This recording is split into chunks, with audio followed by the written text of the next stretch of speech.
everyone. Welcome back. It's a Sunday night. Sorry we were running a little late. There were some complications behind the scenes, but it all worked out. I am your friendly neighborhood Prax. Welcome to the channel. It is time for some Romance of the Blue Rose. And we're going to go around and let all of my wonderful friends and players introduce themselves, and then we'll get this drama party started. And so we're going to change things up, and I'll be like really, really strange and start with Lindy today. Hi, that's me. I wasn't just typing things. Hi, I'm Lindy, Laugh Love Lindy, and I'll be playing Ritka Sokolov. She is Karnish. She used to be a Knight of the Skull. She has a pet, well, not a pet. She has a friend, a bonded companion, who may be a wyvern. We'll represent this wyvern with Tesla. This would be Carnage. She's got the right facial expression for it as she purrs.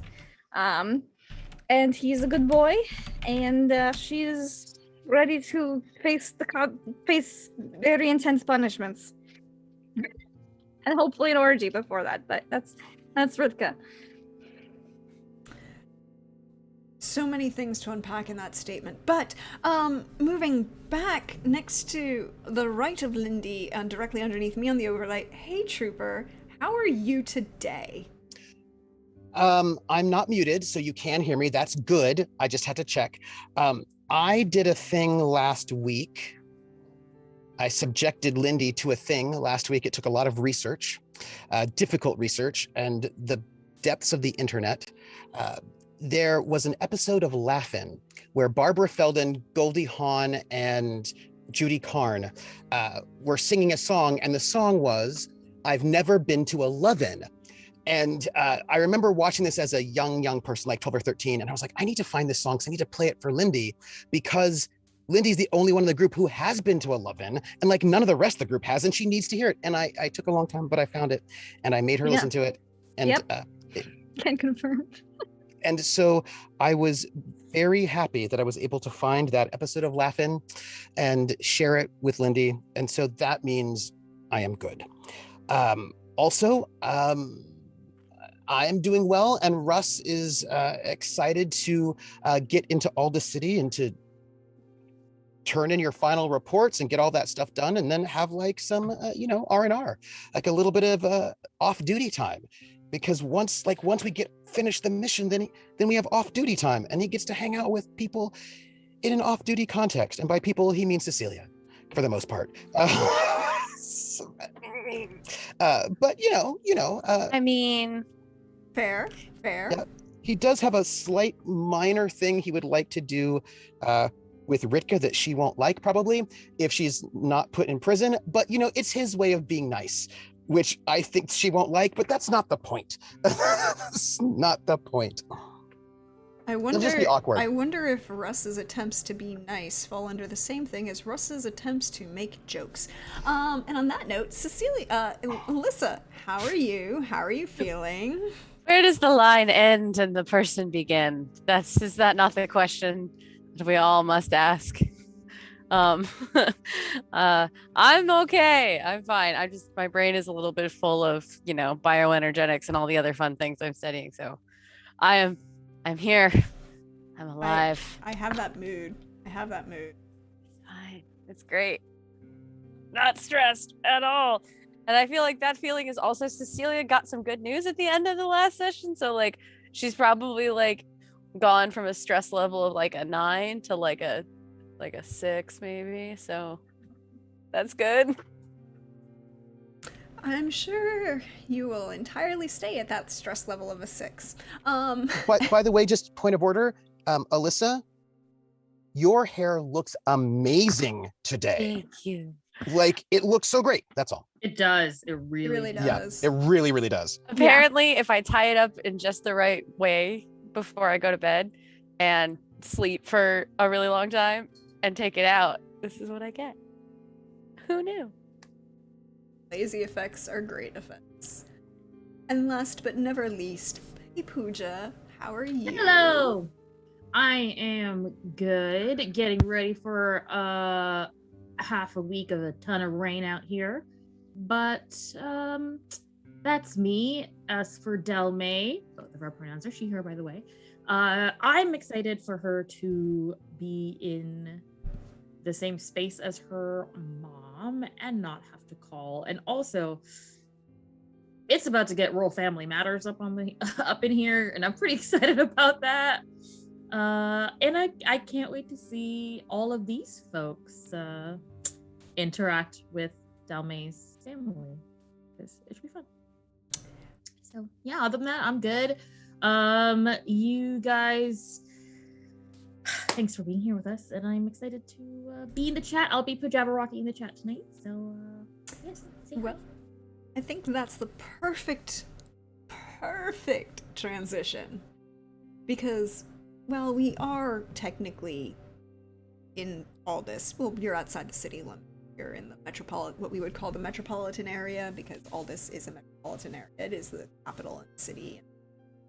And I think the best question is, this is, Delmae, your family's villa outside the city. It is your country house, basically, right? Designed for your, purchased for multiple reasons, but partially to facilitate and, aid in your father's obsession with things that grow, possibly mostly edible types that they are, and have a nice place where they can be. I'm sure it's got there's like a water body there, and it's got like bougie cottage vibes. And I think the cool hipster term is cottage core. I think there's like a thing now. Yeah.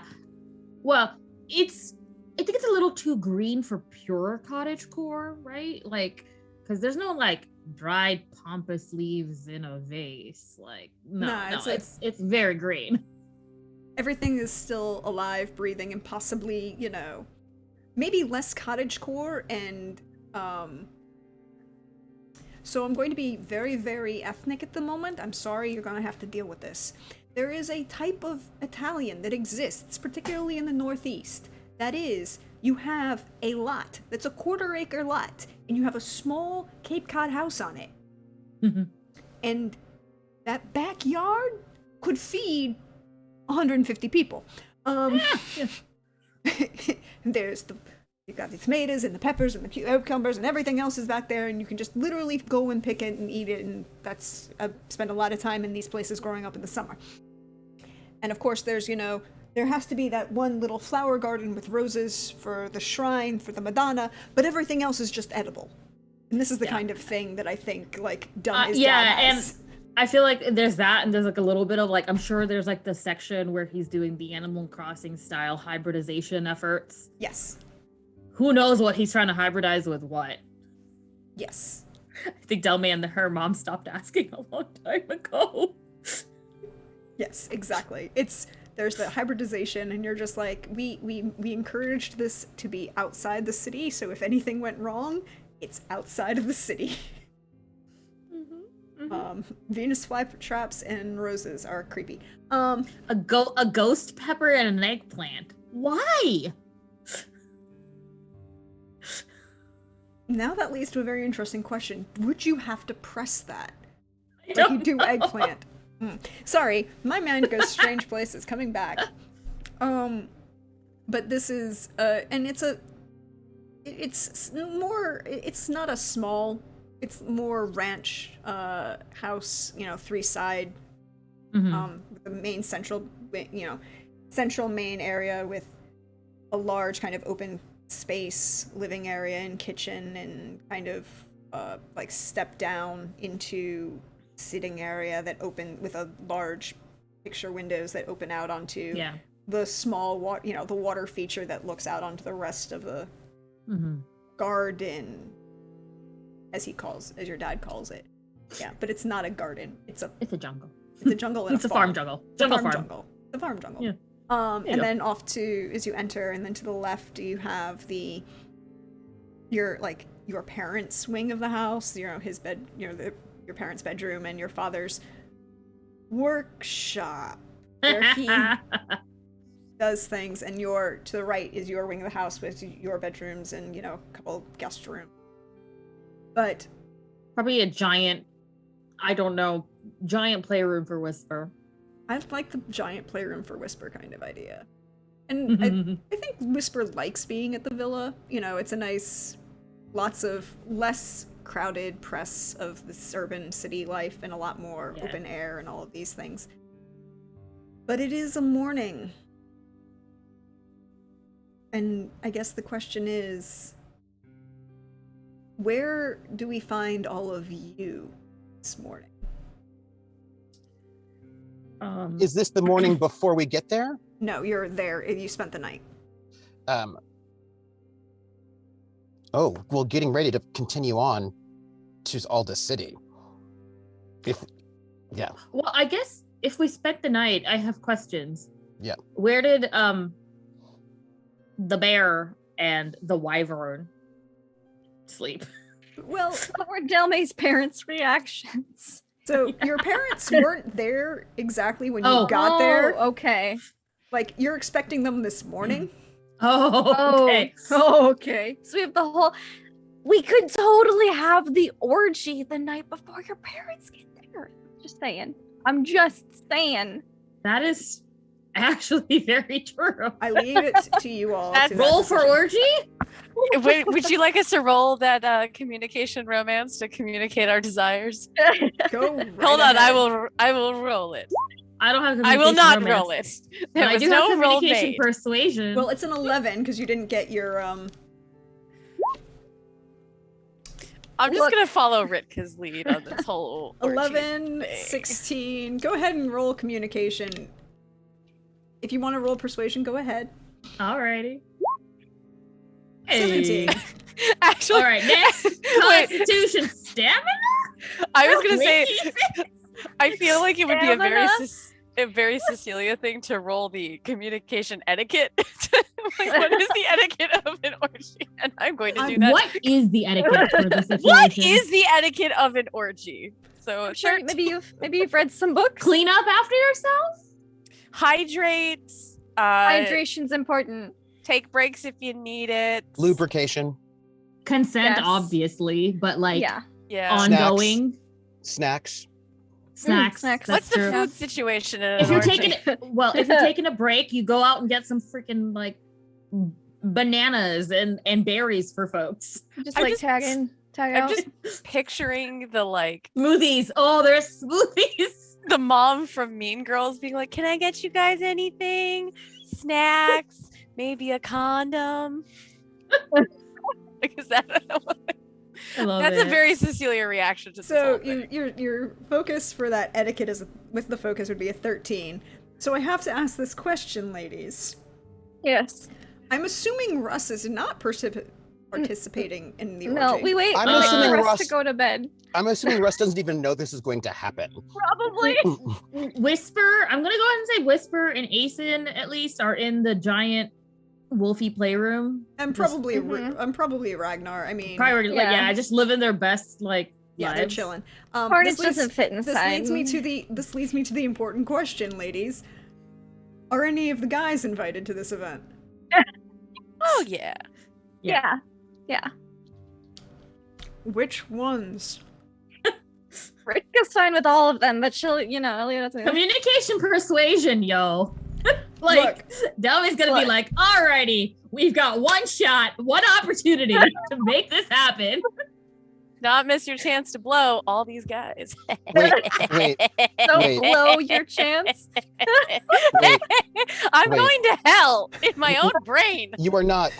There would be this question though, Mhm. probably before this planning happens or somewhere in Yeah. the middle. There's When a Russ- girl's call to plan as Yeah, we yeah. get there. And There's like a girl Russ, sweating. when they get there, Russ would be like, Cecilia, Oh yes. so watches. We should probably do 3 watches. And then, so who wants to take which watch?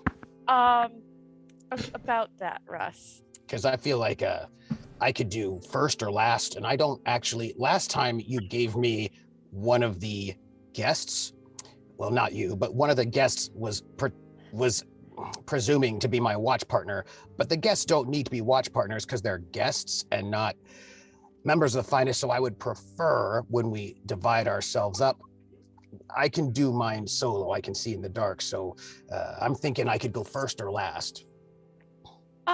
Russ, do you think we need to have Yes. watch here in Yes. the villa? Yes. Because I hate to admit it, but I'm pretty sure that a fair amount of us are going to be very busy tonight. Well, we still need to have watch. I mean, we have Be guests, awake. and we don't want anything to happen to them. Yes, I hear what you're saying. Mhm. Look, Can listen. you give me 1 second to sort of do the sort of like calculus of who goes where and when, and then I will. Sure. I'm immediately gonna hang out with Russ, and I'm gonna get on the girls' Sure. call and be like, I don't know what to do. Russ wants me to organize watches for everybody. Why am I organizing watches? What, Who's gonna go? aren't there guards here at this villa? I see those when we came in? That's a good question. Delmae? Are there guards at this villa? It said so in Yeah, the I'm chat from sure. the DM, so I would assume so. I mean, Yeah. your mother is a working noble and magistrate. Yeah. Like you have, and as much as this is like your father's country house, fun time, you wouldn't leave some, like, there are definitely people that work, you have employees, you have somebody that would take care of this place. It's not, Yeah. there are other people here. Maybe not Yeah. inside the house, like their outhouse. Well, they can be in the other wing. Yeah. That's fine. Delmae's just gonna be like, you don't come to this wing tonight. So you want me If to you tell have him? snacks, please leave them at the door. Just tell him to go deal with the Just have it be with the. Well, tell God. Russ to go on first watch, and that we will get the Oh. guards to take the other watches. Okay. Or he can go on last watch so he can sleep through everything else, and then As long as he doesn't want to sleep with us. no. No, I meant physically sleep near us. Sorry. Yes, the other wing. He can. Mhm. Yeah. Yes. Okay. Hang off this. Go back to us. Like, so, Delmae's, this villa has guards. Mhm. So, if you would feel comfortable being on watch, perhaps you could do the last watch and let the guards do the first 2 watches, or you could do the first watch, see how it goes, and then have the guards do the second 2 watch and get a nice amount of sleep, because we were pretty safe last night without an extra, we're doing okay. Mm. I think this whole time Cecilia's like looking at her stuff, being like, "What do you wear to an or like?" Physically, is just like looking around, like, "What do you wear to one of these?" Like nothing, right? You're not supposed to be in anything. Like, What are you looking for? oh, just fashion, Oh. comfortable nighttime fashions. I can't help you with that. I don't wear clothes. No, I don't. Russ, I feel okay with these guards here, and I know there's a lot going on, but I think you might be a little bit still keyed up from everything, and that's okay. But you do also deserve to take a break. We're Just not a little bit. finished with our mission yet. Once we finish Well- with our mission, then I can take a break. Sometimes breaks are required in order to keep your stamina up for a full mission. That's why you have. All right, look, I'm gonna level with you a little bit, if you don't mind. Of course. All right. Vishard's quite stressed out, and I don't think that he should be on watch by himself. I'm feeling like perhaps, and I'm just giving you a suggestion, I just want to talk about it before we bring this up with Bishard, that maybe Bishard and Delmae are on watch together. Maybe first watch. We'll see. And I'm thinking that perhaps you and Ritka should be on watch together. And here's why. I asked her to go and call her sister, because I've been trying to call her sister ever since I found out that, well, for a long time, and I haven't gotten a hold of her at all. And it seems like Ritka did, but I don't actually know how that conversation went. She didn't really say. She just seemed a little bit disturbed or distressed. And look, all the cards on the table. I've never actually played cards. I bet it's fun.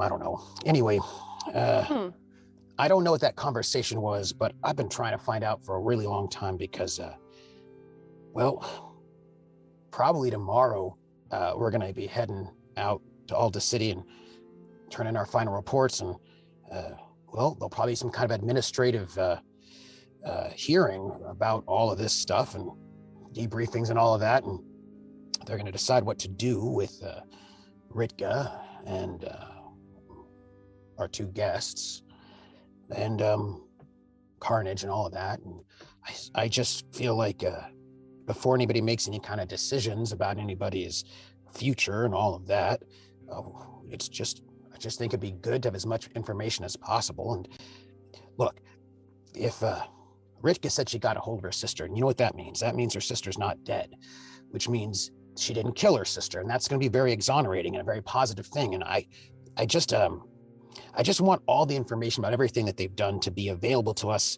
in all ways. And I think that she was a little bit upset. And I just feel like if you were on watch with her in the middle, you could have that conversation with her, because she seems to open up to you more than she does to other people. And well, I just feel like it'd be in her best interest in the long run if we have that information, we can pass it off, because Cyric and all of them, everybody is very, very honorable, and everybody has the best intentions, and really people care about justice and fairness.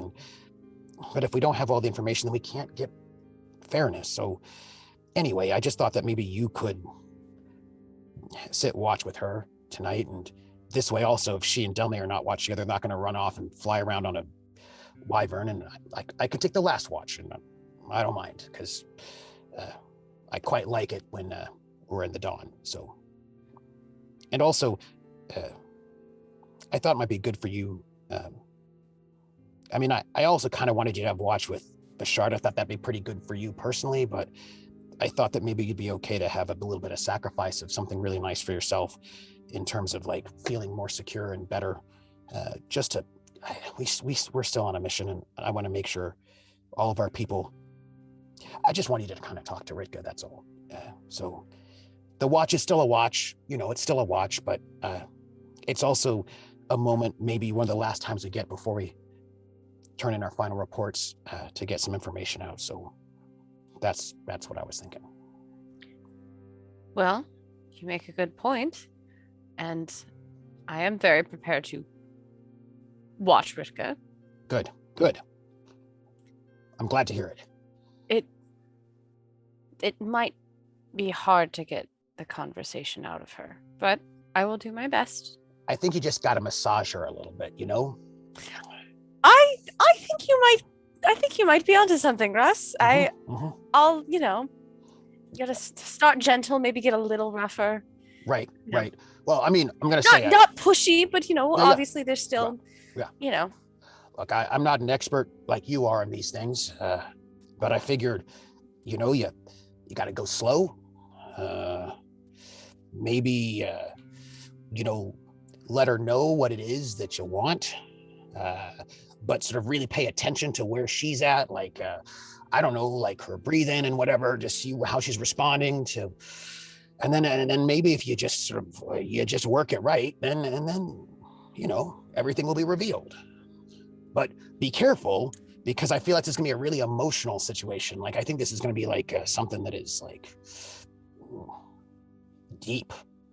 There may be lots of shouting.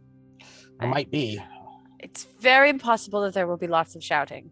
Oh. It could. Well. How sometimes these things get a little loud. Yeah. I have an idea about that. Because I don't personally want to, be woke up in the middle of the night by a lot of shouting, especially if this is like, So how about if I go and I do my watch at the top of the villa, at the roof? This way, if anybody tries to sneak out in the middle of the night, I can see it. So what I just say is I'll sit up there on the top perch, and when you're done, really giving her the once over, but in a friendly way, like this can be, a soft touch. Then you two come and wake me up. And then you Soft touch. can, yeah. Let me know how You know, everything went. Did you Start small, Yeah, go up right. as required. Yes.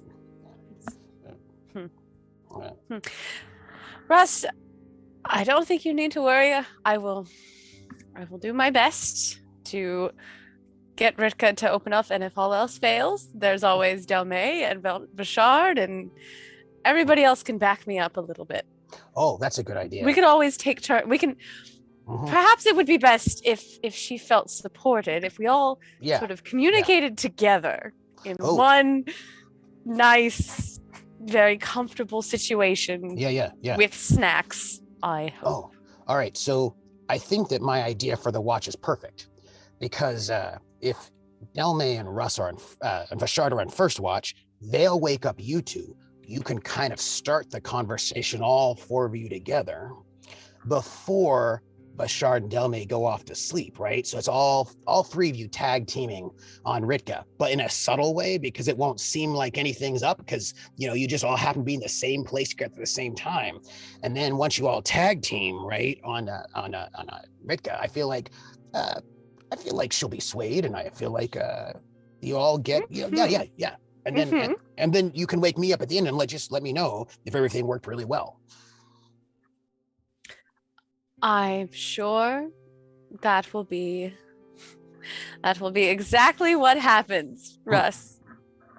You know what? Normally, snacks, brilliant idea. Oh, hydrate. Make sure everybody's got their, because I know you two-leggeds need to hydrate a lot so that you don't get sleepy. Because that's important. You gotta be alert. You gotta pay attention. Yes. Hydrate and snacks and taking turns and all those sorts of things. Absolutely. Oh, also, It could get messy, admittedly. oh, I think if you're fine, just make sure you stretch your legs. This keeps you awake. I like to flap my wings. Sometimes things get very moist, with the crying. Oh, yeah. Well, you're very comforting. I know that about you, so. Yes. Well, in these situations, there's usually not a dry seat in the house. So, what can I say? Yeah. Hey, thank you for this talk. I'm really glad that we both are talking about the exact same thing, and that we are, this is going to be good. I very much agree with you, Russ, and I will be sure to report to you tomorrow as we head back to Aldis, and no one will be left behind. Oh, good. I'd hate for that to happen. All right. It'll be a very relaxing and satisfying experience for all, I'm sure. So I hope so, because she just did seem a little bit disturbed, so I was a little worried. I hope that my hope is at the end of this, when you wake me up from my watch, you can tell me that Ritka has relieved herself of all of her stress. That is what I'm hoping. That is what I am hoping for as well. Bashard's pretty stressed as well, so I hope that he'll be okay. And actually, you've been pretty stressed. You know what?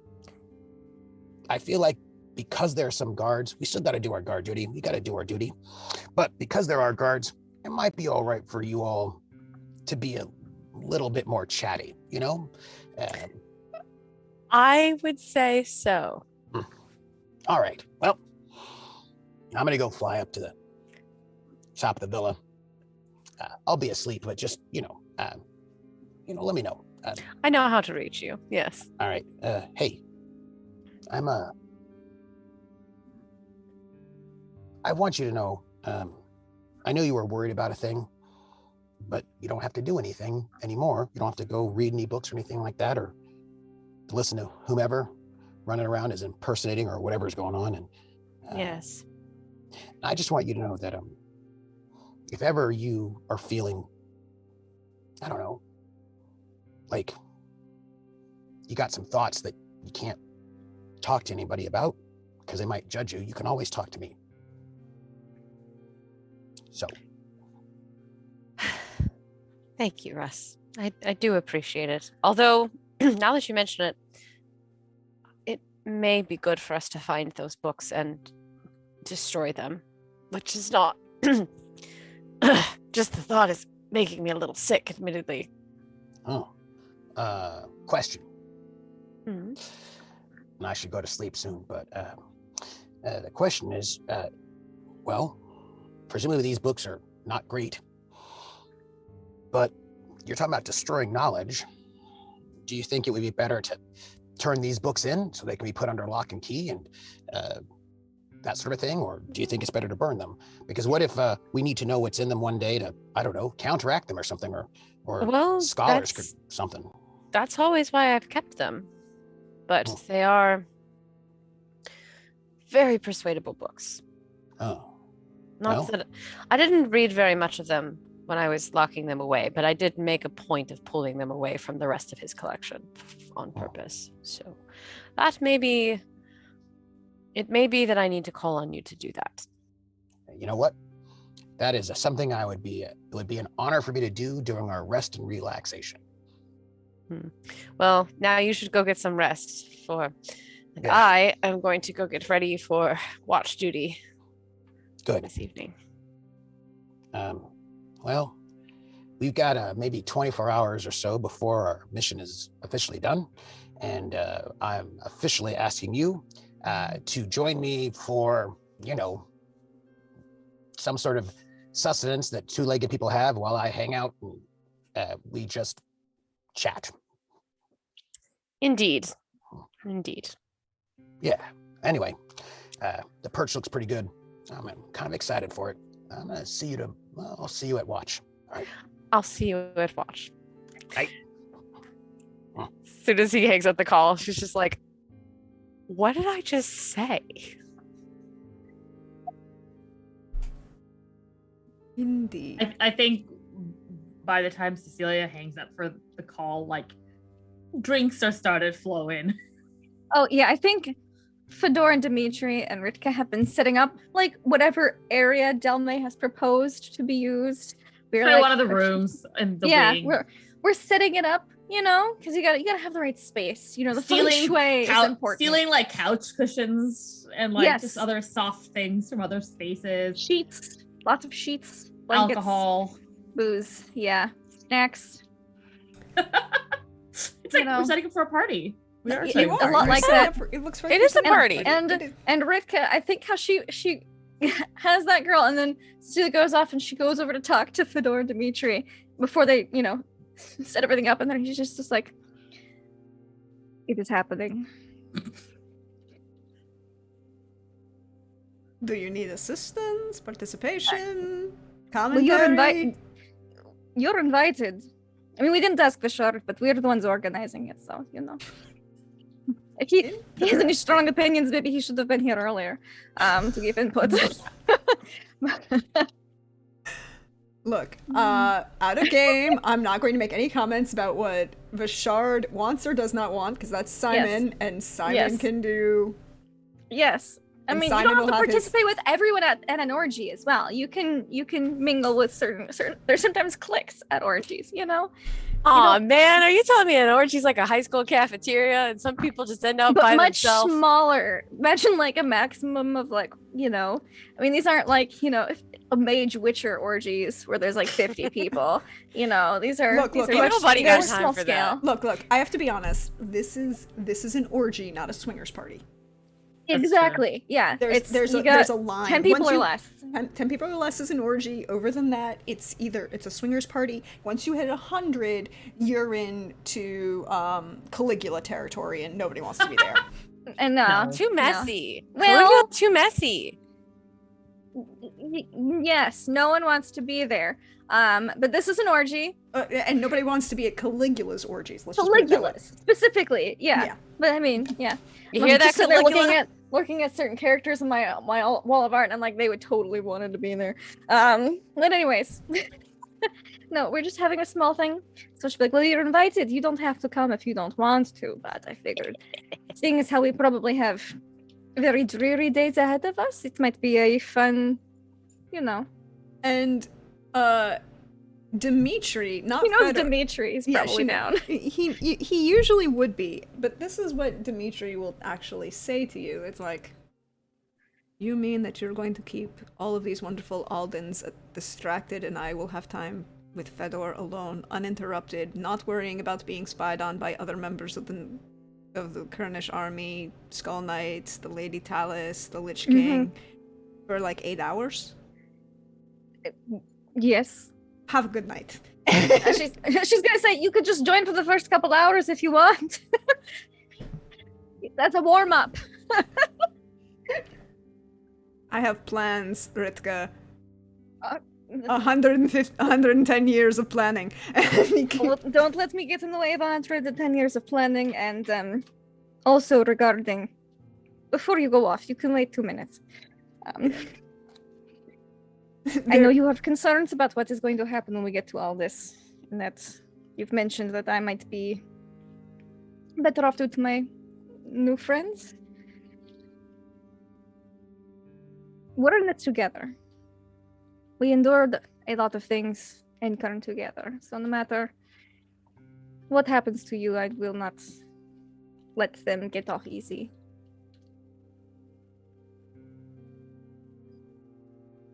And Or at least I will endure it with you.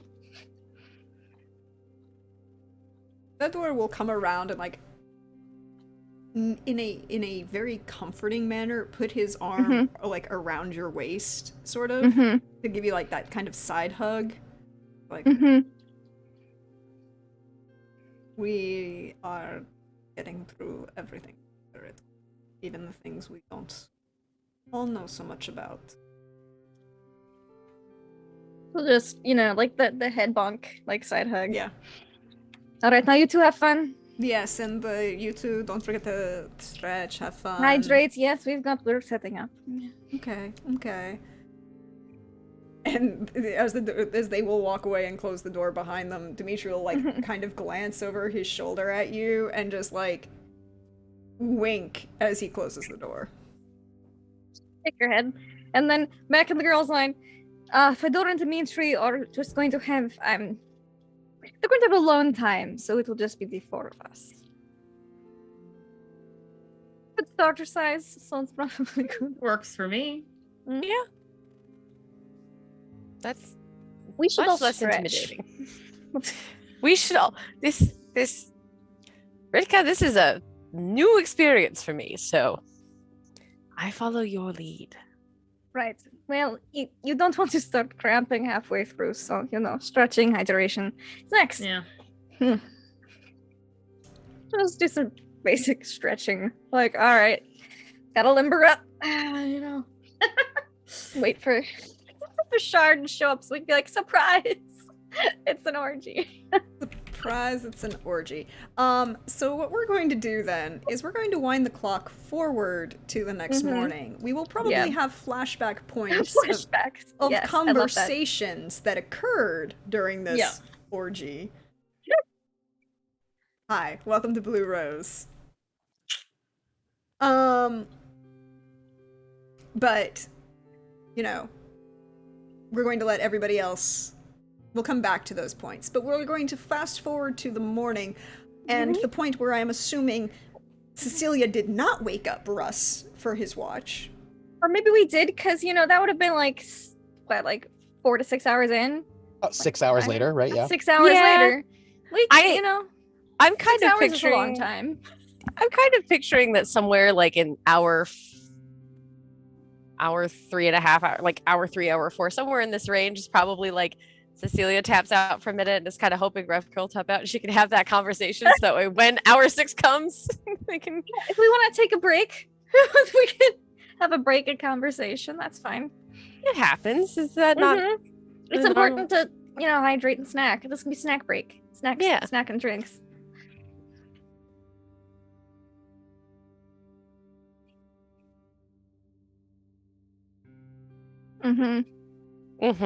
For sure.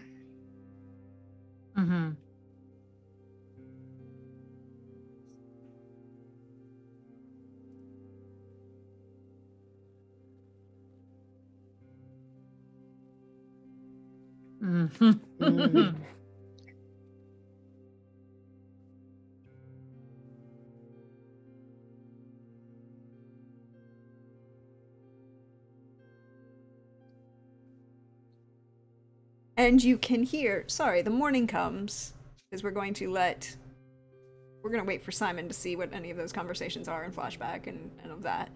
Yes. Morning comes with smell of bacon, actual coffee, overly sugared baked goods of the breakfast variety. Yum. And you are awoken later than I possibly. kill something. You kill something. Well, you can kill something and enjoy it, and you would probably hear the rattle of horses, not a carriage, but horses, as Part of my watch, Delmae's probably, right? well, maybe a little bit after the end of, like, it's not dawn. It's like an hour or two after, it's an hour or two after they arrive. And you hear the sounds of horses approaching and the presence of Delmae's parents. So I must ask the question, are you at breakfast when your parents arrive or not yet?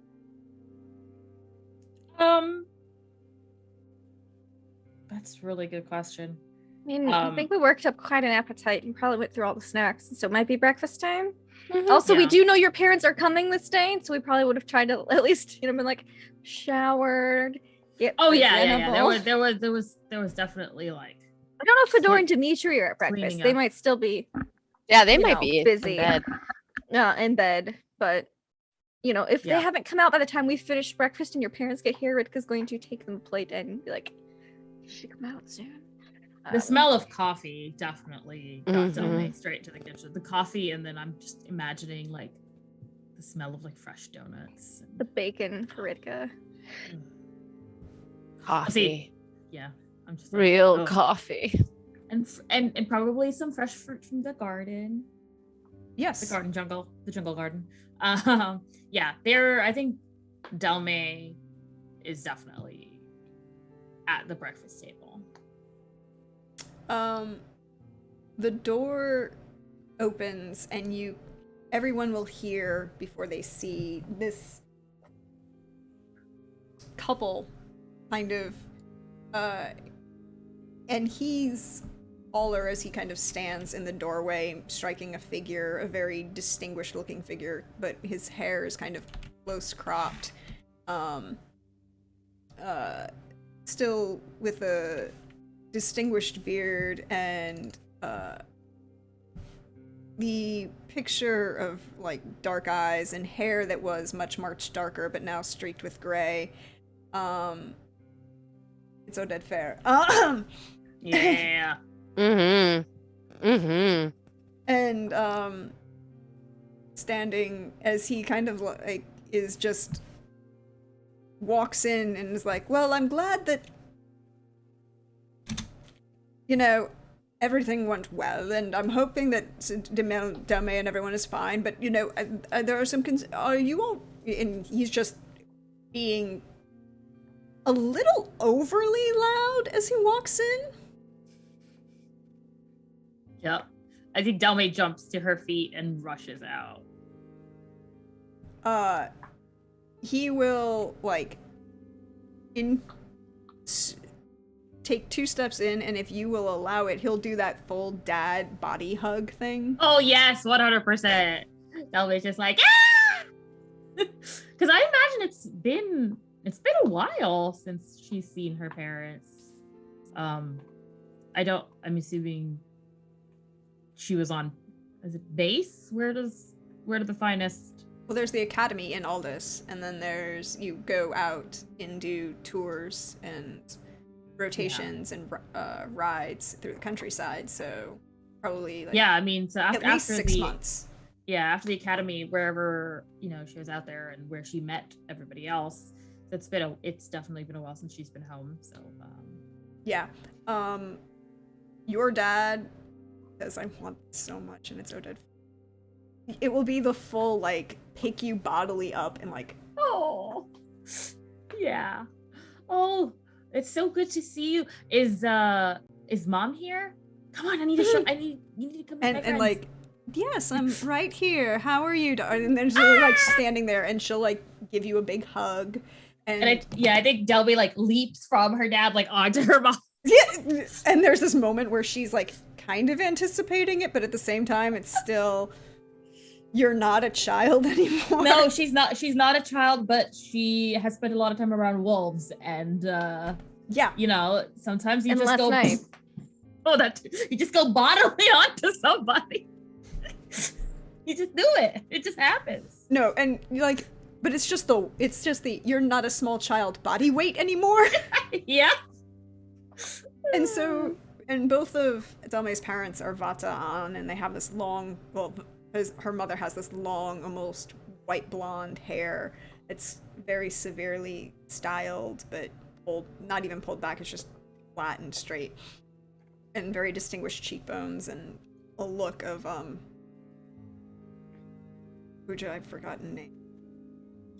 Rita Ora. Thank you. I was like, God, I've totally blanked. Rita Ora. And she, like, when you kind of shift to jump on her, she kind of stumbles a moment to lean back into your dad, and there's just, like, this balancing act where she kind of gives you this giant hug, and then she's, like, pulling, sitting back, and she's doing that, are you okay? And I heard, are you really all right kind of thing, it's like... Mm-hmm. And hey, I'm okay, and I'm in the present. Things are good. Those are good things to have, being okay and being in the present, and and she's, the conversation is going, I'm assuming, a little rapid fire as you both kind of talk over each other. Yeah. And this will probably go on for like a couple minutes. What are the rest of you doing? Drinking all the coffee that is in front of my face and just like in equal parts slamming it and savoring it because it's just the best thing in the world. Are you on your fourth like top up? This is probably cup 6 at this point. This is the most like herself she's felt in weeks. Celia is just blissed out. Like it's not even like the normal coffee jitters of when you drink too much coffee. It's just like pure, like vibrating at the speed of the universe. Just so gentle. I knew you were going to be like this. We should have had coffee last night. I love that cup. What? Up bigger than Lindy's face. Moxie. I know. I got my Moxie. You got your big ass cup. It's just. Says what I am on it. So. I love it.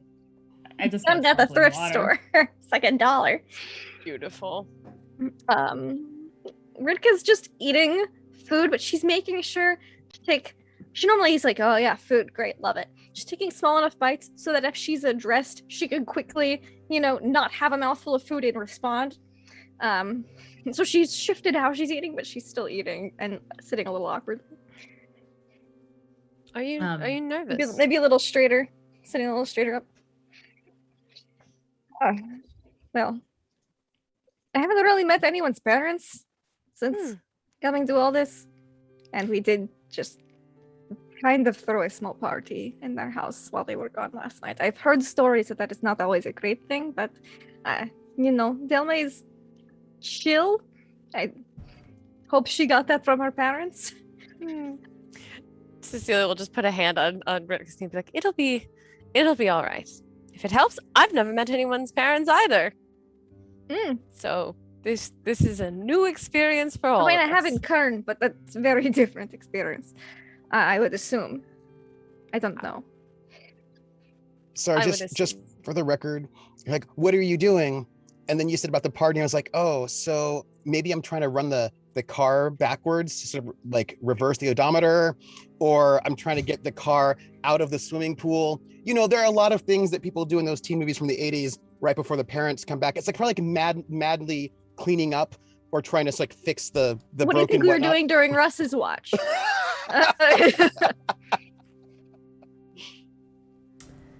Russ is probably arriving back from eating something outside and like just like does what he does. It's just like a perch and waiting for everyone to all the two-leggeds to get themselves together. So it says this point, was Bashard is kind of in and out of the kitchen at the moment. And this big open space that's kind of kitchen and living space and all of these things. Fedor and Dimitri have made an appearance and are kind of like You need my help for sitting something. over to the other side it of one of the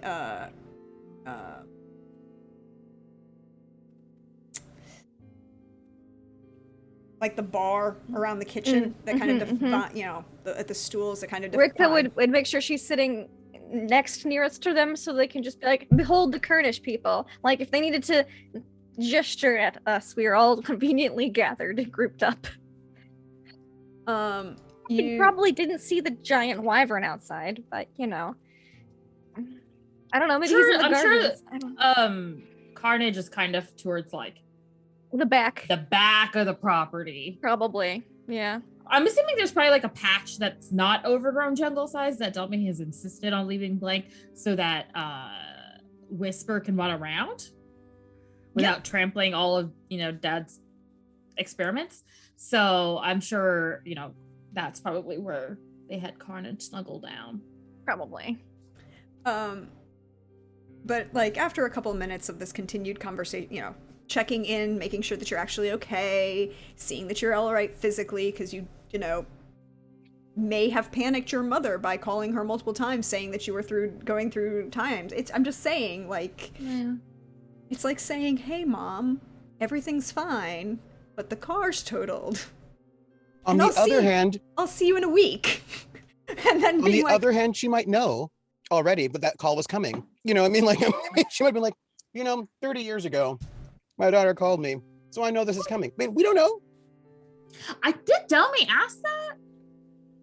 You did once about I it feel like she being did. 60 years ago. Did you? Yeah.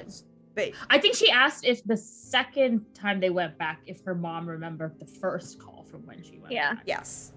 You right when you came back the second You time. haven't asked in the present time. You've never asked in the present time. Well,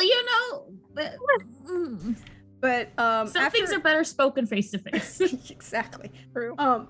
And And I think her response was, yeah, I sort of remember something, but I didn't think it was real. Like, It was it seemed kind of like a prank call or whatnot, Yeah. because she had no context for you at that point in time, right? You know what I mean? So like, yeah. Yeah, but it's also all past and complicated past. So after a few minutes of this, Delmae's father will kind of like intervene in the ongoing checking to see if his daughter's okay, and just kind of like put his hand on, his wife's shoulders, like, okay. Delmae, would you like to introduce us to your friends? Oh, yes.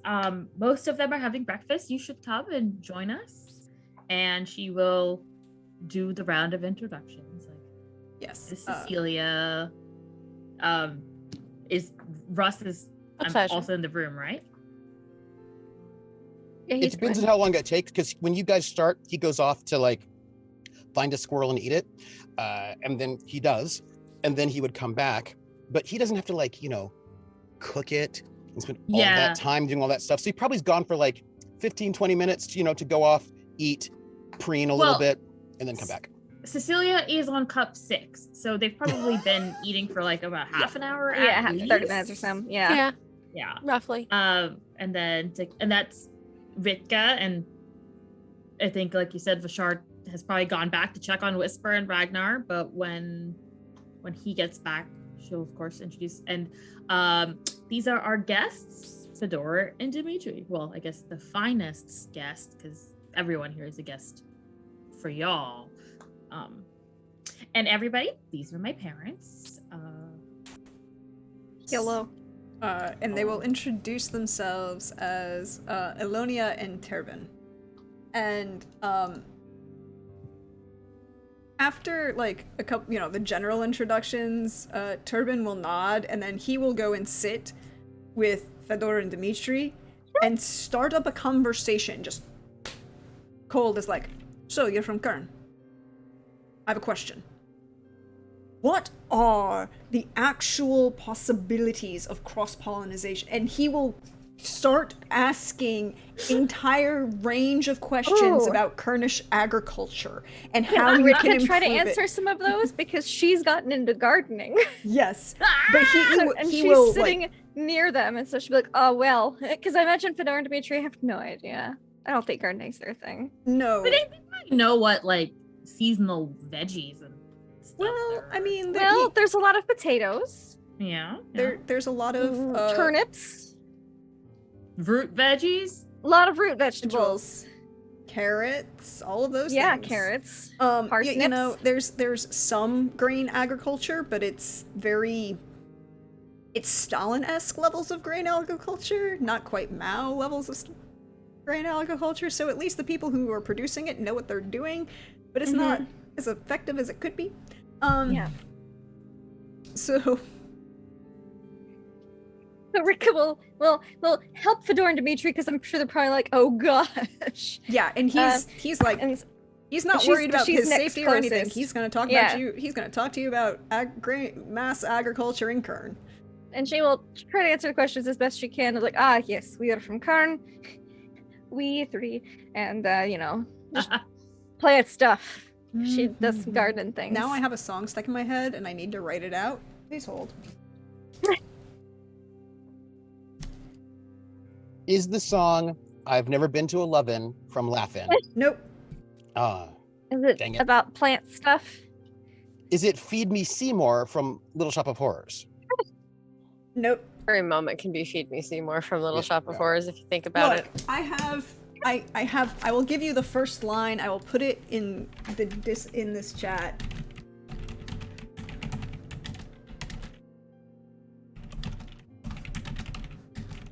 And then proceed. I will put it in even the in the Twitch chat. There you go. Have that line, and then I will end up writing something about that because that will happen. That was gonna be my next guess. Was did it have to do with But I also have a rule. It's a fundamental rule. Because, side note, everyone, this is Prax's real life kind of thing.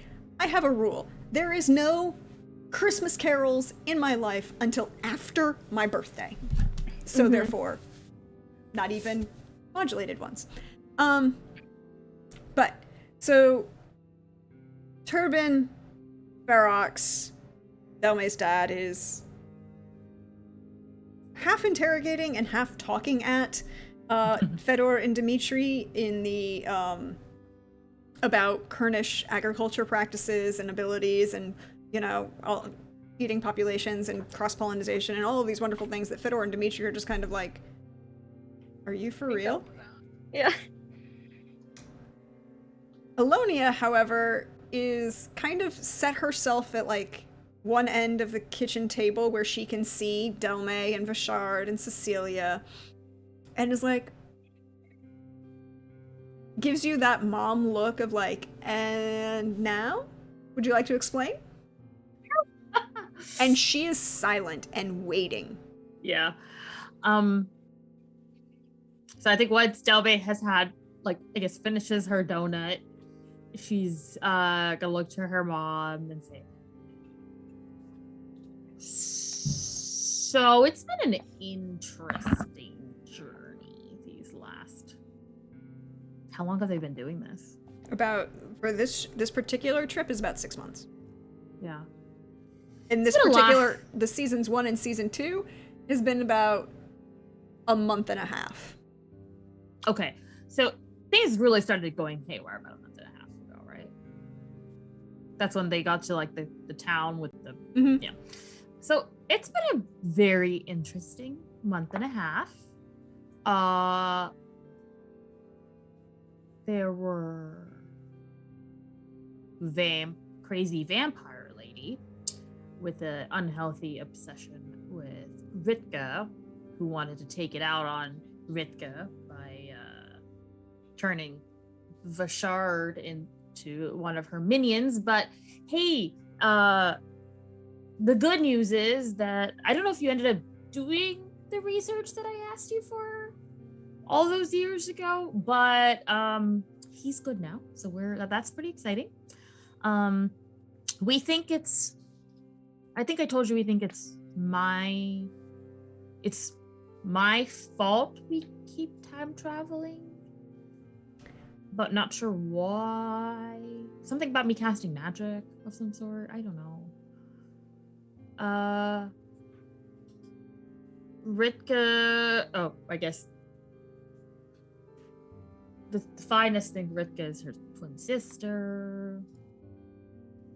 Kind of, it's very out of order, but she gives the kind of like whole spiel, and I'm sure like, you know, if anyone wants to volunteer extra details, like they just kind of give the whole Lady Talus story, Carnage, but that Carnage is a good boy now, and you know, maybe the first of his kind to have the freedom to be who he was born to be, or explore what that is. So she will do the silent wait for you to go through the whole rambling story. She won't try and ask questions. She won't distract you. She'll just silently wait and watch and evaluate. So, you're safe. Mm-hmm. And then she'll look at Vishard. You're not going to become a vampire. Not at all. We're not concerned about our guests. We're not concerned about Wyvern. Mm-hmm. And yet you're still being haunted and hunted across this country. Yes, and the haunted with the Talia and the voice. I don't know what that was about, and I haven't heard from her in a while. I think Again, we're I still would be being hunted. Well, you meant the ghosts from a couple of days ago. Yes, more ghosts. Lots of undead. I don't know what that's about. Well, I'm glad you're well. I'm glad. And then she'll like also kind of lean over and like do the parent of a childhood friend greeting to Vishard. It'd be like, and I'm glad, it's nice to see you again, Vishard. It's been some years. How are you doing? And just like, Yeah. full on.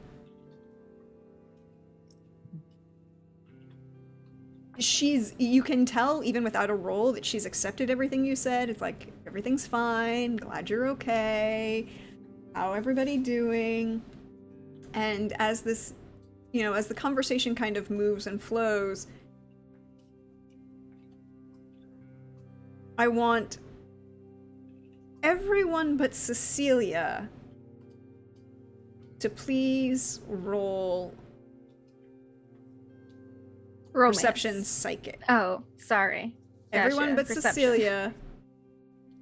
Cecilia, roll Perception Psychic.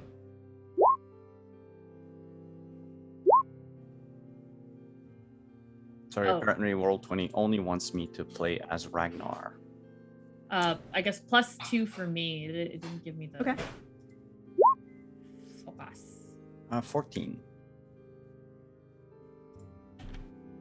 Do you need me to roll perception psychic? No, I do not need you to roll Everyone perception. but you. Everybody Yeah, but it's you fine. rolls I'm Perception free. Psychic. I'm free. You say that. I'm deluding myself for the inevitable fall. I need you to roll Psychic Shield. See, there. That's not how the shoe as it goes dropping. 4, Although it doesn't 8, have this psychic focus, does it? 11, 4, 8, 11, 12. Yeah, and you should have if you have Perception Psychic, it would I be. do. It should Then have given so me it would that be +2. 14. But a 22 is not going to be to your assistance. No. Not at all.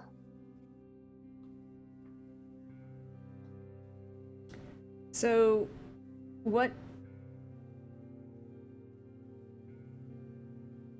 happens. Just need to see. Russ is a 16, Delmae is an 18, Shard is a 14, but I don't... Oh, Ritka is a 9. Cool. Ritka, you're very distracted by this very enthusiastic... She's bouncing between the two conversations. She's like, whenever she hears her name, she turns to look at the other conversation and goes, okay, they're still filling in, and then goes back to trying to answer plant stuff. She's just completely distracted, bouncing between. Yeah, she's just completely distracted. Cecilia, it's a brief moment before you feel your shields not shattered this time, but breached in a way that's just almost elegant. Like somebody just kind of, instead of picking the lock on the door, they pulled the pin out of the hinges and opened it from the other side. And, you know, just kind of waltzed in. And you feel this kind of brush on your mind. Welcome back, little sister. Oh. Fun. Sure. Can't wait to see what you get up to. I don't suppose that you're in my mind all the time. Because that would be very awkward. Oh, you mean like your wonderful things that you enjoyed last night? No, I have no desire to see any of that. Yeah. So here's the thing. I don't need your stupid books anymore. And I don't really need this, whatever this is. So if you have some connection to Italia, you can tell her to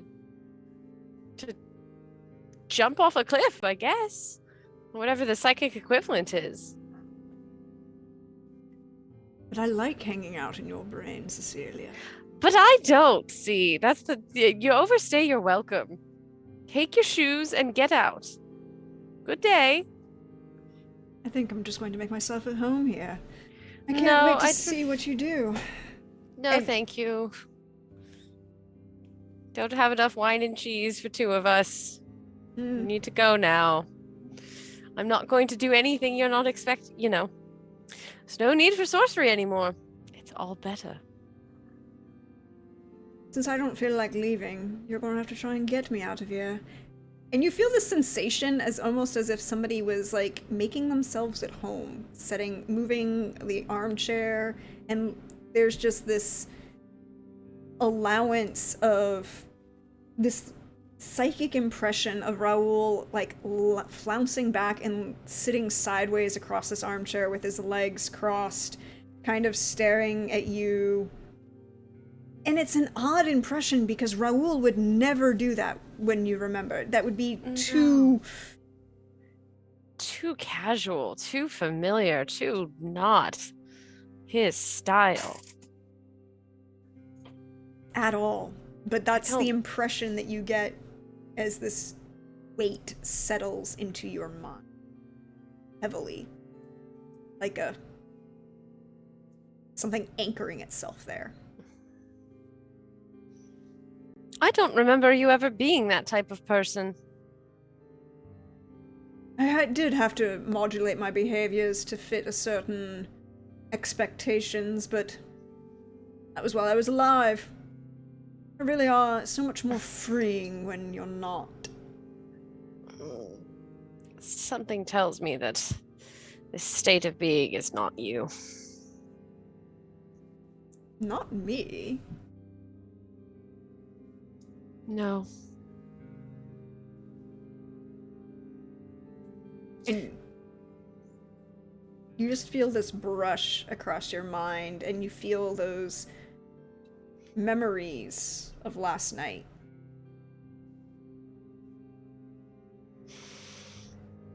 I thought you didn't have any interest in any of that. I'm not the one that's showing them off. And we're going to see... Cecilia, what conversation did you have with Ritka tonight, in between the massive orgy party. I sort of imagine it's like somewhere in the break time, be like, Redcon, do you have a moment? Certainly. I mean, don't get me wrong, this has all been very good, and you're extremely bendable, and it was very fun. But Russ, We should hydrate and snack as well while we yes. Russ wants me to ask you about reaching out to Revka. talk. Ah, And for my part, I don't feel that you have to tell me anything you don't want to. Obviously, that is always the case. But I agree with something Russ said, which is that anything we can potentially use to help your case, we should have at our disposal. well, she's not dead. Well, that's something. But you don't seem She's like it's a either good thing. alive or unliving. Oh. And you can't tell which? I was only on a call with her. You can't. That's not exactly something you can tell from a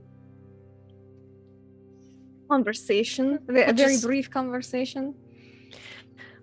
Well, I suppose there's been something that tries to come into my head that says that it's my brother, and I'm not sure if it is or not. So I didn't know if maybe it was a similar sort of thing. I'm pretty sure that's not the case. Although I would know, I guess, if someone was living in my or visiting my head. I reached out like I would with a regular call, and so that's that. But I got very this might sound a little silly, but I got very spooky-ish evil Carnish vibes from her when we were talking. She spoke as if she knew Lady Talus quite personally. So she and not in a negative sort of way. I commented on Lady Talus basically going on a rampage, and she says, "Oh, I don't think Lady Talus would do that." And so that gave me a pretty strong indicator of how she is doing. She said she was learning new skills as well, which, being from Karn, if she's hanging out with Lady Talus, gives me some insight as to what those skills might be. They're not exactly things you typically pick up in Aldis.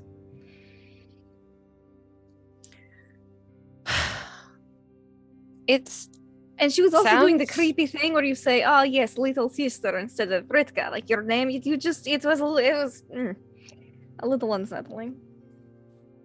Interesting. Yes. It's just she never used to do that to you, I'm guessing. I never spoke with her before, but if I reached out, I wouldn't say, "Oh hey, big sister." I would say, "Hello, Revka." You know, that is just if you've not seen someone in like 203 years, you know. Or let's see, I guess, yeah, around that time, yeah. I guess technically it's only been 5 years, but I mean, we really didn't do any talking the last time I saw her, so. Huh. Oh, it's just... I'm really sorry that seems to have defected over, and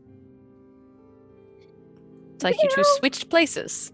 I guess you could say that.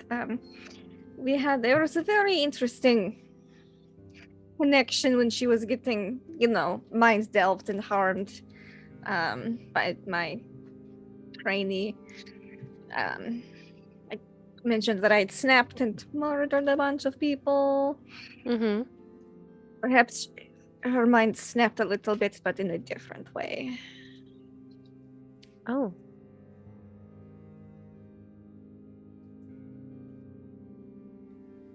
Well, I mean, there is the sort of pragmatic approach of that this might be useful information to help help your case and help Dimitri and Fedor get to a point where we can, prove that you've all left Kern of your own accord and that you can help us with whatever is coming. But it's also just, I'm very glad you've shared this with me. And I'm very sorry to hear that your sister is. There's not a lot I could do about it at this moment in time. So, yes, I'm a little disappointed that, she seemed such a good person from what I've heard from people, that no one had called me out for saying, hey, Ritka, you've been too nice lately, when I was impersonating her. So I'd like to think she was a very good person. And now she's probably not. But I don't think she was impersonating me, else Fedor and Dimitri would have heard about it. They would have been like, you are not Ritka. Everyone thought I was dead until, a month or two ago. So. Did we ever figure out what set them off? How did they find out you were alive? Well, we did run away to start with. I remember I asked this at one point to them. I don't remember the answer at this moment in time, and I don't have my notebook in front of me. But I'll give that answer that they gave me, how they knew. But I think they only knew recently, so like they only. Yeah, it was only like 2 months ago. Yeah. So wasn't long. What happened? The order of events that happened is Carnage disappeared.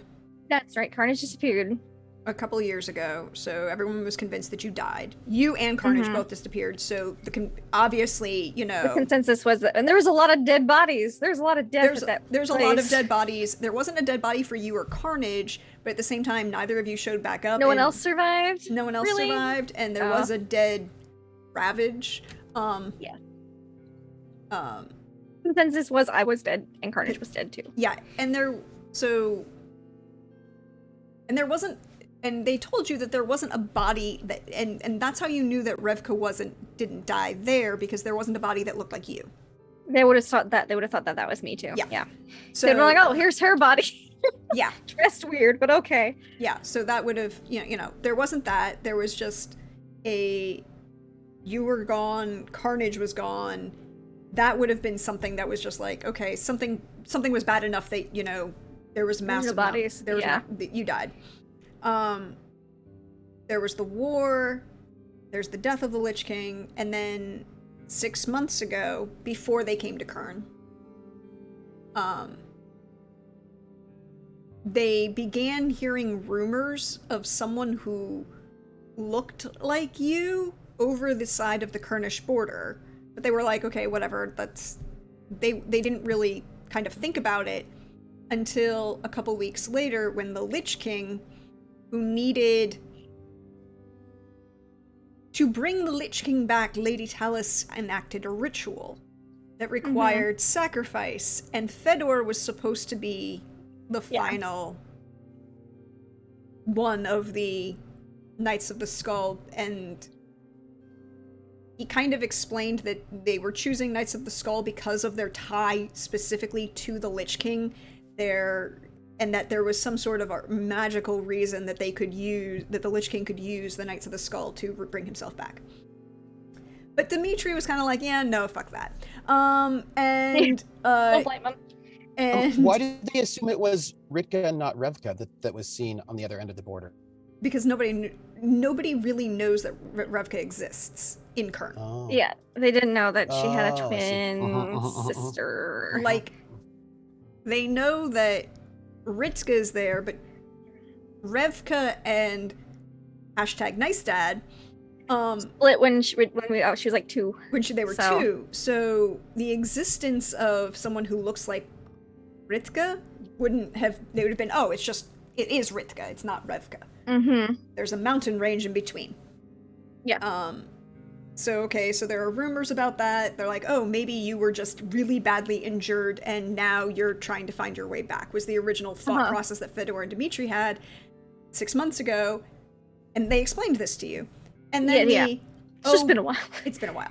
And then when they were like, oh, and Dimitri's like, no, I'm not letting Fedor die. Also, you guys really screwed up security. You actually took, You actually drank something that I brought you, and then you're not supposed to do that. Yeah. And so Fedor and Dmitri then snuck out, going towards the rumors of who they believed was Ritka. Because Ritka is really the only real friend that they've ever had. Yeah. She's covered for them on a couple of occasions. Mm-hmm. So that would be the explanation that you would get. Yeah. Blech. Relay.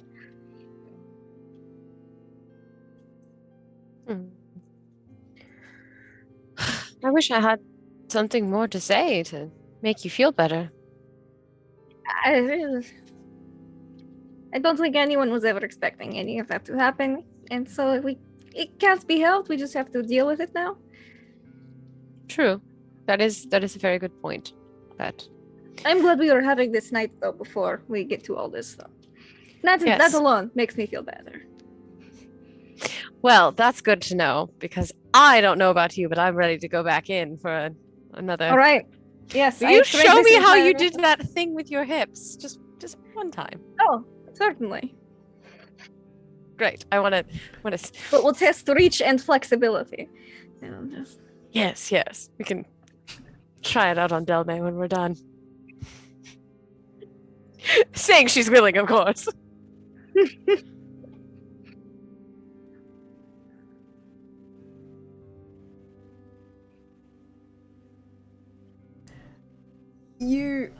Hips don't lie. Just throwing it out there. Hips don't lie. Lots of things other may do so otherwise, but the hips don't lie. Shakira.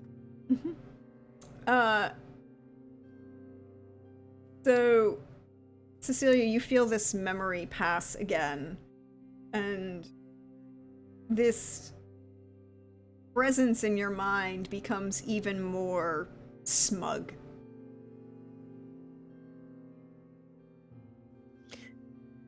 Why did you need to see that? That's not for you. No, it might. I don't really care if it's for me or not. Then what are you doing here? What benefit is it for you to be here? All information has value, Cecilia. You remember that, of course. Oh. Yes, but what value can this information possibly have in the scale of things if everything is a relative? Surely this is not relevant. For want of a shoe, there was no horse. For want of a horse, there was no knight. For want of a knight, there was no... The battle was lost. For want of the battle, the army was lost. For want of the army, the country was lost.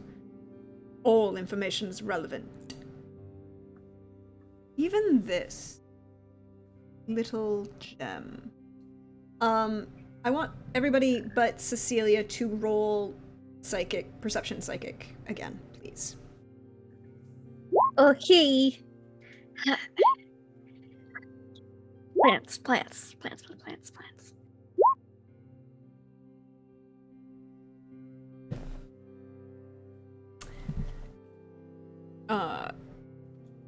Right now they're just right now he's inside your brain, so they're just trying to see, if they can see that he's inside your brain. And they don't.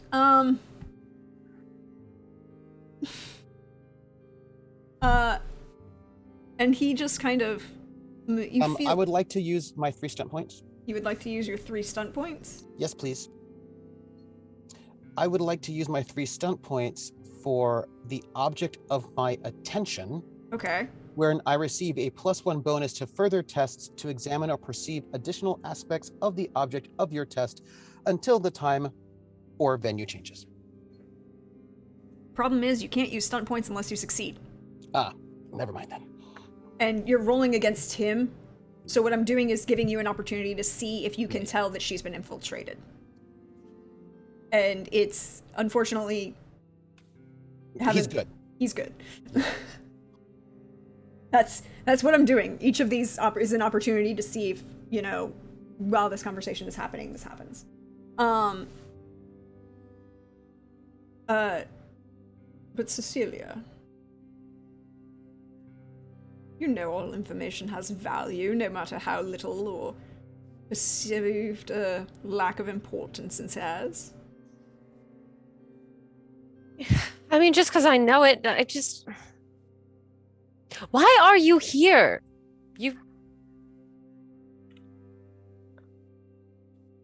You're supposed to be gone. Cecilia. And you feel like this presence. Again, you can't see anything. There's no visible, but you feel this sensation of him kind of adjusting the way he's sitting and, leaning back and now sitting upright in this chair with his legs crossed at the knee.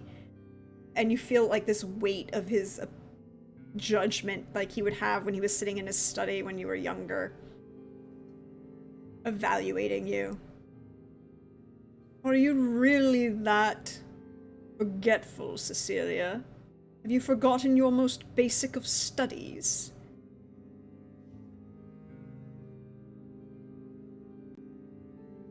Perhaps I have. She's just trying anything to get him out of here. And it's with that kind of perhaps I have that there's this, you feel this like fingers brush across your mind and kind of swipe, and there's this, what conversation did Cecilia have with Delmae last? Ooh.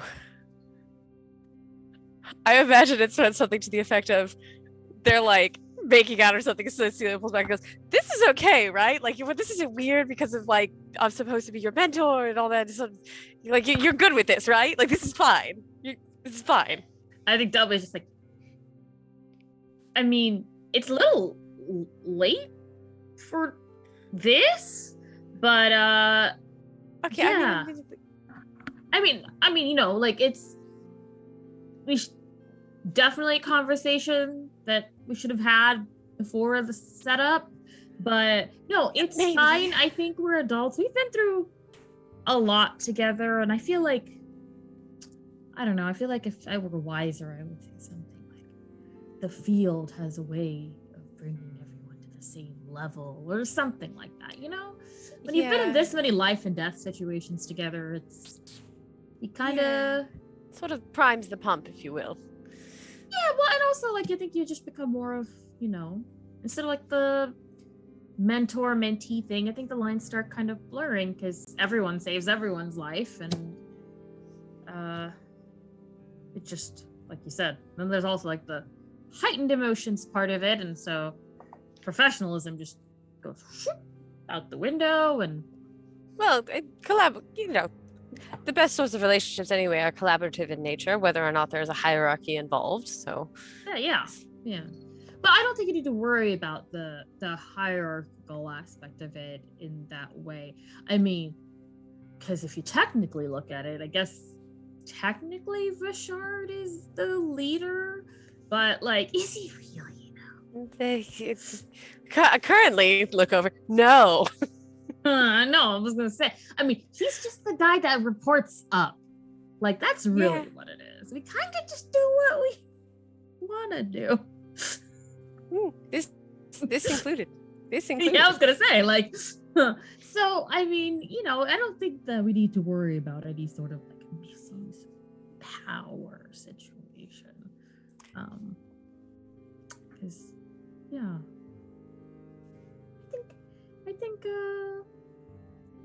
I think it makes sense, and honestly,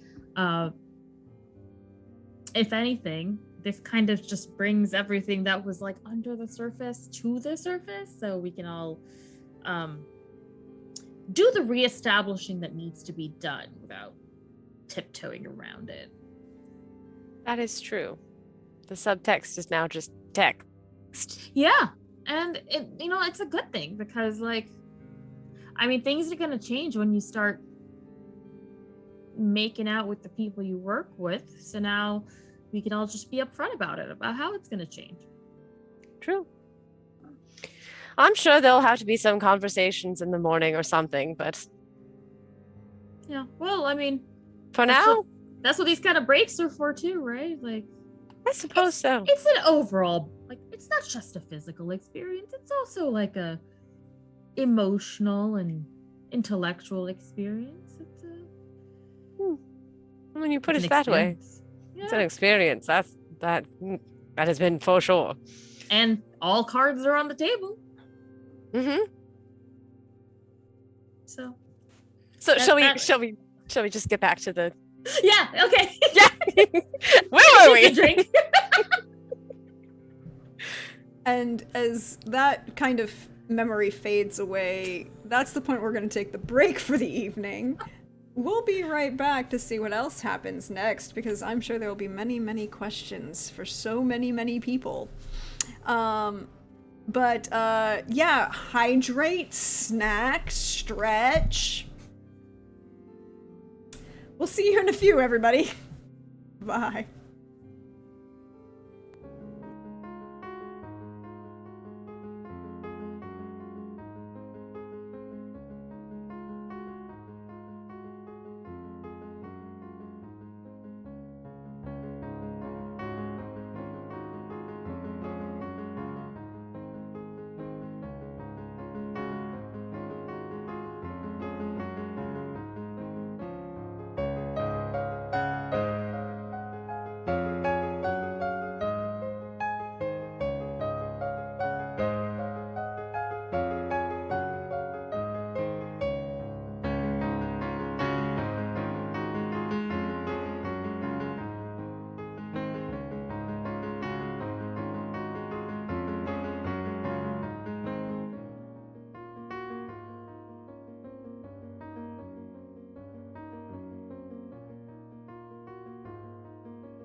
Hello, everyone. Welcome back. We hope you stretched, refreshed, got yourself a new beverage, hydrated, all those good things.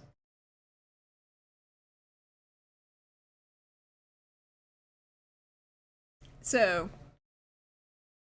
but you feel this memory slide away, back through your mind, away from you, and you feel this, again, this weight of smugness, Raoul. And the other four of you get to roll psychic perception.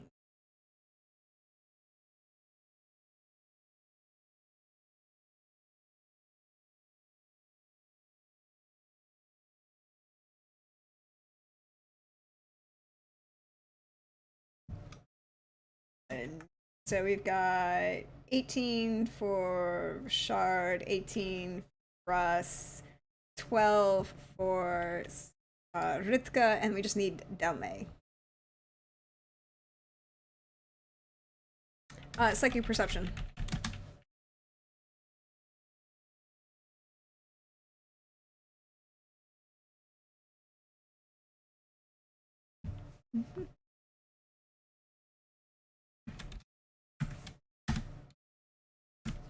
But this time, both Russ and Bashard, as you are kind of seated around this table,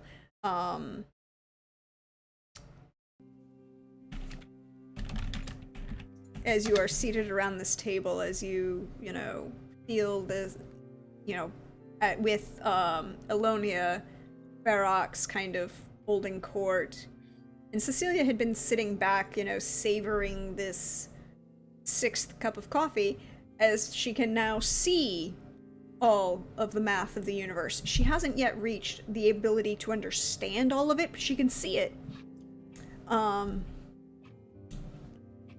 Vishard and Russ, you feel this twitch, this pressure, this psychic presence that is not Cecilia and has broken through Cecilia's shield.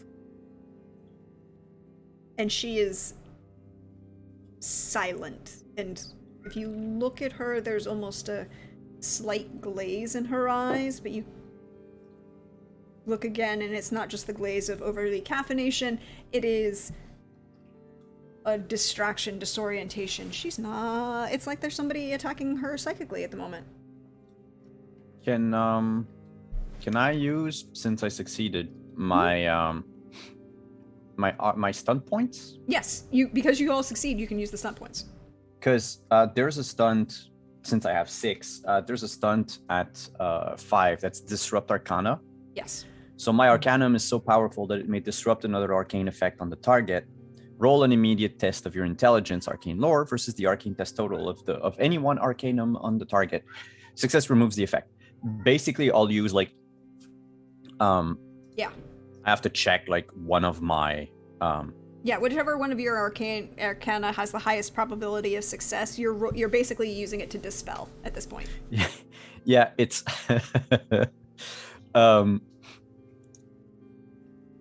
none of them work because they all of them need to target either an animal or myself. So give me 2 seconds, I'll be right back. Need to read a bit. No, it's any intelligence arcana that you have at all. It's you're not targeting, you're not using the magic as a target, you're using the magic as kind of like a signal interrupter. Yeah, but so you're not targeting Cecilia in general or targeting her, you're just kind of blasting magic out to I don't have any that are based on intelligence either. You have nothing that's based on intelligence. What is your... Nope. What is your strongest casting skill? It's super funny. What is your casting skill? It depends. It could be communication, perception, willpower. I would say in this case, it could be willpower because you're trying to break a connection that already exists. Okay. So, I can do willpower. You get a +1. I also get a yay. Thank because you, I'm Russ. here and I'm inspiring. All right, that's going to be a 15. So it does not beat The 17. the roll. Do you Unless have, you know what, wait, do you I'm have gonna a- spend a point of Well, conviction. no, I have a question. It would. I don't have any focus. You don't have any. You don't have willpower psychic. Nope. Hi, I talk to animals. And I shed light. Okay, I and, don't have willpower psychic either. It's just communication. And since last episode, the thing I took is that I am fully aware 100% of the time of everything that happens to my body, whether I'm conscious or not. That actually makes sense. So last night was probably very interesting. I'm gonna try it again. Nah, that's a 14. So you know that something's going on, and you have this moment of what does this look like as you try and interrupt it? It's Vishard just looks at Russ immediately, tries to get like his attention, and then with his eyes just looks at Cecilia. And I'm hoping that the look of concern in my face, I mean, out of game, Russ succeeded on his check too, so I figure if we can do it role play, I think we look at each other and we both know something's going on. And then I just go, and nothing happens.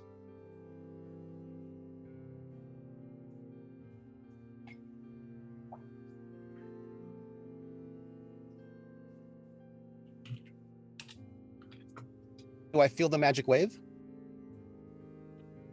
Because that's a stunt, right?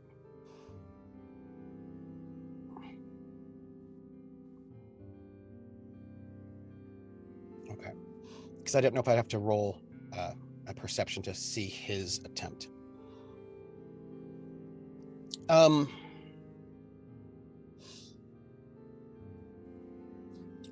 So let's see. I actually do have stunt points on that one. I think I have 3. I am going to use object for your attention, right? So I get a +1 bonus to further tests to examine or perceive additional aspects of our dear Cecilia for the rest of this until the time or the venue changes. Yep. I'm going to right now, Delmae's talking to her mother, right, about all the things that have been going on. So I think what I'm going to do, because I've just been sort of sitting up on a perch somewhere, just sort of being quiet, listening. But I also know that if she's in psychic contact with somebody, I cannot contact her psychically, and I cannot speak to her because I'm a bird, and I do not have 2-legged vocal cords. I'm not a raven. So what I think I'm going to do is I'm just going to fly over and just like sit on her shoulder, as I often do. I often sort of sit on usually it's just one of the two, either Vishard or Cecilia's shoulder. Sometimes I just sit there. And as this whole conversation is happening, I'm going to just dig into her flesh with my claws, hoping that some kind of physical pain, because she's looking a bit glazed over, will pull her out of whatever this is. I'm not trying to, like seriously harm her or anything like that. No, I'm but trying it's the slap someone across the face when they're in physical shock. Yeah. Yeah. But in a subtle way so that other people will not notice. It's just like I'm going to sit on your shoulders. I also, with my legs, which are also clawed. And I'm just going to, as it were. It's kind of kicking someone under the table. Yes, I'm kicking her under the table, but on her shoulder. Yes. And with claws. Yeah, and with claws. Yeah. And the possibility of blood. And it's just going to be like a slow kind of like, slowly sort of tense up. But we're gonna go back to Cecilia for this. And you feel again this smugness from Owl. This, again, you can't see anything, you just... It's that spatial awareness of what you know is happening, but you can't see it. It's like... I think I'm going to like this, Cecilia. What's this teacher review? I mean, currently you're failing on all counts, so... Well, good thing it's not actually graded. It doesn't count for anything. And also, as we've established, the hierarchy that was set before us doesn't make sense, and therefore we are choosing to subvert the expectations that were put upon us to create a more equitable and collaborative system that serves all of our needs. So suck on that, Raoul. I believe I used that term correctly. Suck on that. That's the hard one. No, I'm pretty sure you did that last night, Celia. Again, I don't think you need to know those things. You're the one who's sharing them. Your mind is such an open book. Well, get out! Why? Because I don't want you here. You're not welcome. But you're useful, Cecilia. I'm going to enjoy using you. Is there any way to expel him from my mind? I don't even think so. I'm hoping the rust claw might give you a spur to be able to try it. You will get a chance to roll against him again because of Rust attempting to physically cause you to pull out of this mental image. I need you to roll psychic. In this case, it's not your psychic shield because he's through your shield, so you're trying to expel him. It would probably be willpower psychic in this case. Okay. But he gets to +1 against So I didn't add the focus. 16, 17. 17. You will kick him out. Look, that is the lowest I've rolled this entire game. I want you all to I know, it's wild. Is you feel like you hear him say, I think I'm going to enjoy being here. I think you're going to enjoy the door. And you just feel this kind of pressure and then pinch of that you know is Russ and his little talons. And that gives you that force to push this presence out of your mind. You will come back to yourself. I'll let you describe how all this looks. You will take a point of fatigue from basically the extended combat in your brain.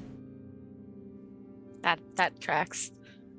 But I think when she sort of like jolts and sort of looks over at the shoulder that Russ is on, and just like pats his little head and then looks at the cup of coffee in front of her and slides it away from her. Which is just a very subtle and Cecilia way of being like, I'm in distress. And just... Do you need something more to drink, Cecilia? That would be Alonia, who immediately saw the cup move and is like, oh, I need to be a hostess. Oh, no, thank you. I'm quite content at this point. Thank you. Russ is going to knock on your brain. Maybe we should get you some water. We've had a lot of coffee. She made good. it for 2 weeks, no coffee. I'm good on any beverage. Any at okay. all. I'm fine. Okay. Russ? Hi. Hi. How Did are you mean you're going to leave a mark on my shoulder? Seemed important. It was. And even though this is the only shirt I have at the moment that is clean, I do appreciate it. Yeah, you might want to thank the shard as well. He seems to be quite perceptive about how you're doing. He's a good, attentive sort of leader. Yes, he is quite attentive, isn't he? I think so. I blush. This is psychic. You don't know what's going on. You don't know our conversation. I'm sure My Cecilia just kind of like ring. looks at him. I think Cecilia's like makes eye contact when you say, I think you should thank Vishard, and then there's this... Then Vishard blushes. Hey, can I make a... Seemed a little distressed. I'm going to guess that it was whatever it was that's calling itself Raoul. Is that right? Oh, yeah. Oh, yes. And very non-Raoul behavior. And insisting, oh, I've changed my behavior in death. And it's like, that man, he one time had to wear a shirt that was just a slightly different shade of blue than what he normally wears. And he was morose for 3 whole days, just inconsolable. So I don't think that he can go from being the person he was to how he was acting, and something isn't right. It doesn't seem like it's actually him, but it's like 98% of the way. Oh. And he was just being particularly worse. Well, I assume that this one knows things that you don't know. Well, that only Raoul would know, right? Yeah, it seems like it. There are certainly things that they can point to. Oh, well, hold on a second. This is a long conversation that's going on over there. Anyway, listen. Do they know anything that Raoul would know that you wouldn't know, but that you could be like, yeah, Raoul would know that? Because all I'm saying is, Lady Talus just went and did a whole mind read on Bashard a couple months ago, like a month or so ago. Like, what if this is like, what if somebody just read your mind and used all your information about Raoul to sort of create a fake Raoul to mess with you? That is a thought that has crossed my mind. It's just, I don't know. There was Delmae's ghost, Talia, or whatever, and Yeah. it's all just, I don't know. It all seems connected, but I don't know how, and I'll have to think about something that... I mean, it did know about some of the research that Raoul and I used to do when we were children. If they read your mind, they could do that, right? They would know that. Yeah. Just a very specific thing, it's something that nobody else really knew that we were into. Right. So it's either the actual Raoul or somebody who's read your mind and can then pretend to be Raoul. Hey, what does it want? Information. About what? Everything. Just any information. Well, that's a security breach. We should figure out what to do about that. Yes, I agree. Also, that means you're, well, not necessarily completely safe, so... Well, I don't know how to bolster a psychic shield. Well, this is what we're going to go and talk to the Sovereign's envoy about when we turn in our reports and all that. Hey, I'm going to tell you what I'm going to do right about now. What's that? I'm going to just stay on this call with you. I'm not going to say anything, but I'm going to just stay right here. So, well, 1, somebody wants to try it again and they got to get in through both of us. And then 2, in case you just want to say anything, you can. I'm just going to sit here, though. You don't have to talk to me, but I'm just going to keep the line open, just in case it makes you feel better. Thank you, Russ. It's all right. Also, I don't think that's exactly how it happened. What is Delmae saying right now? I feel like that information is not even efficient. I would just let her do her things her way. She does seem a little tired. I'm not convinced that she got very much sleep last night. I don't think most of us did. I mean, I feel rested, but I don't feel like we slept very much. Oh, did you talk to Rika? I did, but I don't know if anything she told me will help us. Well, but I mean, how is her sister? How's Revka? Well, Revka seems to be in line with Lady Talus. Seems that they've swapped places. I'm sorry. What? No. Revka wouldn't do that sort of a thing. Revka wouldn't do that sort of a thing. No, Rivka says that Revka appears to be very much Team Lady Talus, and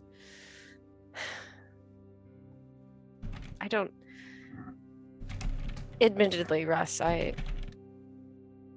knowing Revka is out there, potentially as a thrall or something else under Lady Tallis, and that Revka's here, or Revka's gone and Ritka's here,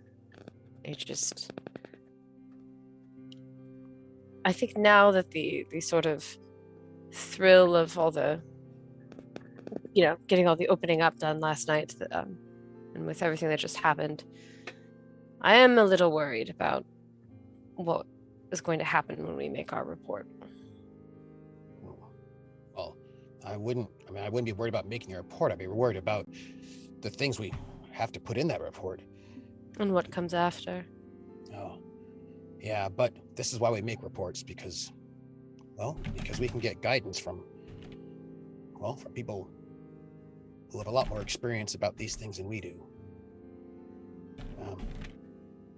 What do you mean by thrall? Just Revka seems to be just very enamored with Lady Tallis, and perhaps it was just sort of my extrapolation from the information I was given. I don't understand why. I just can't contact her, though. You've tried, and you can't get. I can't reach her at all. Ritka did say that it was very odd connecting with Revka for the first time, as they haven't talked ever. Just little things that she would say just seemed off. That wasn't the real Revka. I mean, it is distinctly a possibility. Maybe. Although, it's different this time, isn't it? Because all the other times when our ghosts came about, they contacted you all first, whereas this time she contacted out. So that probably isn't right. Or maybe...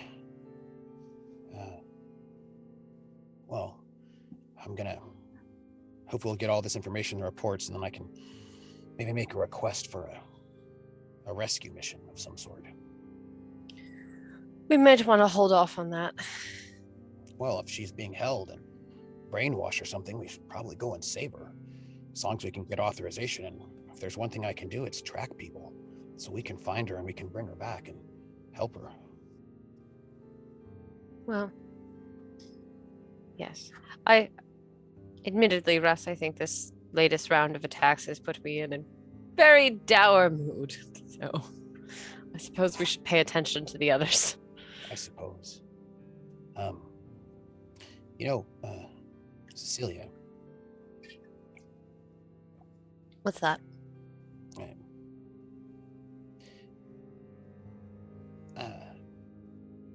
I gave her the mission where she got captured, or what happened to her. Captured, I suppose. That's what it sounds like. Maybe there's some sort of, hey, well, this might be the key. So I've been trying to contact Revka all this time, and I just couldn't get through. It was like maybe she was asleep or something. I just, sort of a deadline, which happens if somebody's asleep or, not alive. But she is alive, so that's good. Which means maybe.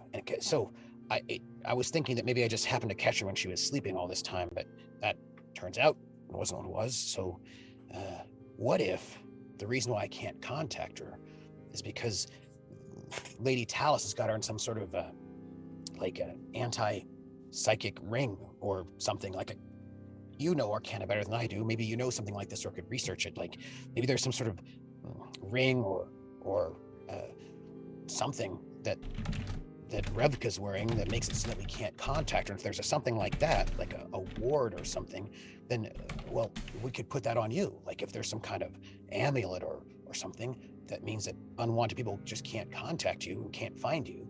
Well, then if we could figure out what that is, we could give it to you, and then whatever this Raoul thing is, it wouldn't be able to attack you.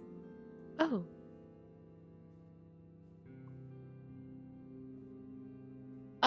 Well, I suppose there's research to be done. There you go. And that's what you're good at. You're good at research. Huh. So, anyway, I just hope we can get permission to do something, because this is sort of a bit my fault, isn't it? So. Oh. Well, I suppose we'll see. Right. What is Delmae saying right now? What is Delmae saying right now? I'm sure at this point they've moved on to like Aldis gossip. Yes, I think your mother is now regaling you with the vitally important gossip, at least from your perspective, about a very dear friend of yours. Lysaea. And What is? the Lysaea has, apparently purchased a new establishment, that there's been expansion. She was looking forward to coming. She did offer to come with us. I thought that would be a little bit much, I mean. Mm-hmm. And but that's so good for her. Like, if anyone deserves that, yes, it's Lysaea. That I was gonna take everyone here over to the place, to her place, because I mean, I don't really know any other place like it, and it's a uniquely Alden experience, I feel. I think they're just talking about some kind of bar. I don't know. I'm sorry, please hold. I must do this. 18. As your mother gives you the evaluating look of, really? You want to bring all of your friends to to a brothel? I've taken them to the past, Mom, twice. Like, Is there And something Russia you says- want to share? Like, oh, not a bar at Delmae. all. well, I mean, Rika tries to play it cool and she hears the word brothel. She's just like, okay, well, if it makes you feel any better, I have only partaken in the drinks part of their offerings. But I also think that they're a non-judgmental, chill place for that are welcoming to everybody. And as you can see, we're I didn't quite a mean about strange Lysaea's. group. I wasn't going to worry about you at Lysaea's. She's a very pleasant individual. We've had wonderful conversations. I was wondering about other things. Delmae, would you like to share? And then she'll turn and make dead-eye contact with Vashard. Sorry, that was out of character laughter. I am very interested in my breakfast. we did I not mean- talk about last night. I mean, how much do you want to know about my romantic life in a public setting? Cecilia, I would. I mean, I just think Russ is getting really uncomfortable over there. Like, look at those flapping wings. Yeah, do you all mind if we change the topic? Not because it's uncomfortable for us to talk about whatever it is Delmae wishes to share about her personal life, but Russ here is he's digging into my shoulder again, and I would very much prefer him to not do that. But speaking of Russ, so what's the deal here? Have you met each other? Have you not met each other? Was Russ supposed to be watching? Like, let's talk about that. In her mind, You. Cecilia's like, that was very smooth of me to get them off of Delmae's love life. No, Would you? I kinda Wait, Delmae, roll persuasion to see if you can get your mother off the topic of your love Listen, life. she's trying real hard. Ask if she wants a wyvern ride. Oh, 19 is not bad. Let's see. Yes, she will Yeah! be slightly distracted by the. Yes, I've met Russ. I don't know that he remembers me. I would assume that he would, given my station and abilities. And then hold on. you, One second. Russ, you have seen Elonia Ferox. You may have seen her. You've definitely seen her in the. I don't think we've been introduced, right? You would have been introduced to her as Magister, right? Oh yeah. Maybe not. Not. I didn't know who she was in that way. I am attempting to start a conversation, a psychic call with Russ and my mom and I guess because they're here, Russ Bashard and Cecilia. Russ is in a call right now. Well, I think we could knocking. we could just Russ is in a call join right that now. line. No, Yeah. you have to break it to start a new one. Well, Russ? if Cecilia drops, it's over. It's true. Because Cecilia is also getting a knock on her. Because mostly for the popcorn gifting. Russ- Cecilia, Russ, we're getting taken into a call. no, we should probably go and finish our mission. It was could you tell the Magister that it was lovely having her stay here, and the Shard Russ? should maybe do this. Why are you being difficult? It's just a call with Magister Ferox. I just feel like you explained yourself right there. Russ, Yes.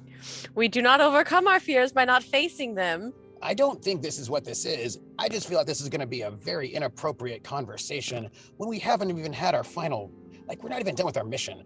We need to be we need to be not half stepping. We need to be good to go. We need to go. I think out loud Cecilia will say, Russ would like to share that he very much would like us to focus on finishing our mission since we are very close to the end of it, and that he appreciates your hospitality and kindness, Magister Ferox. Wait, he thinks you're leaving. And she'll turn and look at Russ and go, you are aware, of course, that you are staying here until the first envoy can come and speak to you because of that. And she'll point out the giant picture window at Carnage and be like, that is not entering the city. What's Carnage doing? I imagine we have made him his bow tie. We should have made him that last night, so he's got his bow tie. Imagine he's moving around very carefully so that he does not muss his fancy new bow. I just kind of picture him with his tongue hanging out, just looking kind of like. And Rika would have, because it's been all several days since she's been hunting with him. Maybe asked to bring out a few hams so that he can have those to eat. So imagine there's a small pile of just hams or ribs or something, a small pile, and he's just trying to eat it as delicately as he can. He doesn't want to get anything on his bow. He can't do the whole tie over the shoulder move. So he's yeah. It's very clumsy and adorable. Yeah, so that's what she points out the window and goes, that's not entering the city. Cecilia, I think I Mom, need to very have dangerous. need to have a conversation with Vashard about this because Russ, just hop into the call. So I we would like to can talk to arrange- my senior officer right now, Vashard. I'm going to go and do that, if you don't mind. He's probably on the. He's in the call too. He's probably on the other call, Russ. I don't think there's any escaping this. Yeah, I don't need to have a conversation with somebody who's not my superior officer about things that are mission related at this point. I will let you all have that conversation. That is not one that I feel comfortable having without having spoken to the Sovereign's envoy first. Well, I'm going to hop to the other call. All right, I'm going to Be be that right as here it on your may. shoulder. Right here. All on right. your shoulder. I'm just gonna hop into the other call. Oh. And the very first thing I say is, Russ is being extremely difficult about the fact that this is not mission protocol and that he thinks that you, good Magister Ferox, are not his supervisor, and therefore he doesn't need to talk to you about very clearly the fact that the first envoy is coming here. So I just want to share that with everybody before And we get she started. will turn and out loud say, if you had asked, Russet, I would have given you the orders that I had received to hand to you. Scouts. Now, since other people don't want to have that conversation, why don't we have a different conversation? And she'll look at Vashard, and then Delmae, and then Cecilia. Would you like to share? I don't know what you're talking about. I noticed a couple of the wine bottles missing, dear. Oh, right. We had to unwind after a very difficult time travel related, almost dying at the hands of a vampire and other things journey. And so we might have partaken from the reserves. I would like to take this moment to fade. You can see Rash- Russell at this, because drinking wine on watch is not proper. I don't think you're hearing it though, are you? Was that in the call or outside? Well, everybody- Delmae's mom said it out loud. Like, That's right. Oh, okay. Thanks, Delmae's mom. Wait, she Delmae, did you put your mom in the psychic call? Oh yeah, Well, I had tried to do a psychic call Yeah. between the 5 of us and Mom. but Yeah, because Delmae and Alonia Ferox was believing that was purely to be polite and include Russ in the conversation. well, that was why she was doing it. And so with Russ not being in the conversation, she's just going to keep talking out loud Yeah. to That's not fair. be rude. So we're going to fade to a moment where I would like to know, ladies, you planned this orgy We did. We did. with assistance from Fedor and Dimitri as the organizers. Yes. God damn it. Look, organizers and content warning, those two things are never going away. That's good. They're very good. That's good. The two Fedor and Dimitri retired. Russ went up to the roof and is outside. The wolves and Ragnar have gone to the wolf playroom and are just being like chilling. But how do the three of you, and which of the three of you, if how, who, what, approach Vishard about this idea? Here's the conversation about who approaches Vishard about this. I mean, Delmae will go if nobody else wants to. I mean, yeah, I don't care, but I don't I think he mind. might be very receptive to you inviting him to the event. I mean, I think think that's a he's good going to be idea. receptive to anybody inviting him to the That's event. fair. That's But, true. All right, I'll go. Let's just we could all just go. Be like, We could all just go. We could all Well, just no, go. no, no, he no, would no, get no, a big head if we all went. You're right. Oh, yeah. yes. We We, talked need, about to, we need this. to pace. We need to pace it. Also, we Yes. need to give him the opportunity to say no if that is what he desires. If that's if he's not feeling it right now, so just stop making a big scene.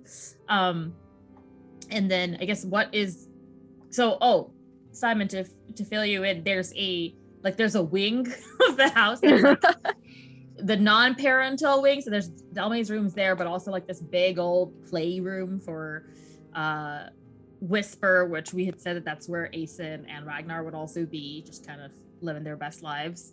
And then the orgy happened in a different place because, an easier to clean situation. Yeah. Yeah. So where are you? Because Delmae will come. There's a find lot of you. laundry still though. We brought in a lot of, blankets and soft things, Yeah.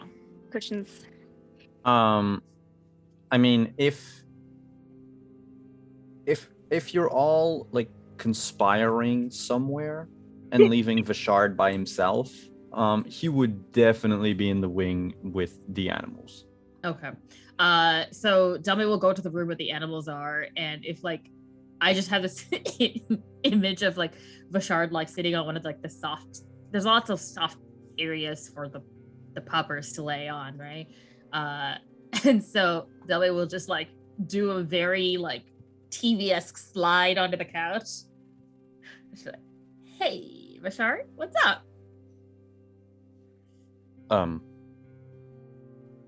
Making sure that Ragnar, Whisper, and Aeson are comfortable. Oh, yeah, that's a good idea. And Delmae will, just because instinctually take a look at the puppers and Ragnar, make sure they're okay. So I think he's Sorry, go been ahead. brushing them. So there's Mm. 2 wolves, a bear, and just hair. and a hairball. Yeah, Just Yep. yeah. Probably the size of another wolf. Shaped like a wolf. It's cute. She don't point that out and be like, "Yeah, that's cute."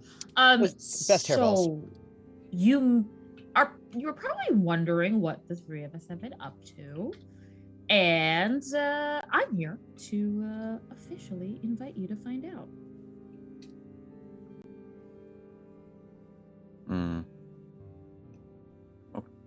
Okay. Well, Are you- Sorry. Are you going to introduce me to your parents? Because Tomorrow. I am not in. Okay. I need no, to no. shower, bathe. Think about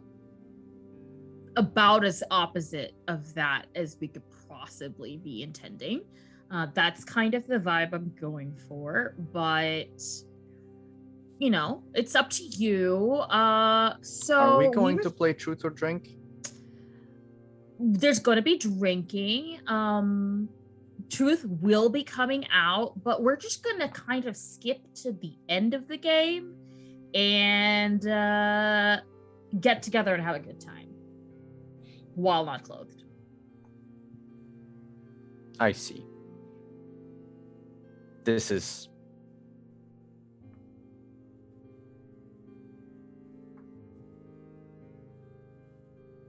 So he just looks at him. strange. Huh? I mean, well, it's unconventional in some places, but you know, like not where Rick is from, and not in Aldis, really. No, I'm not saying that the event is strange. It's just I never thought anyone would ask. I don't know how these things work.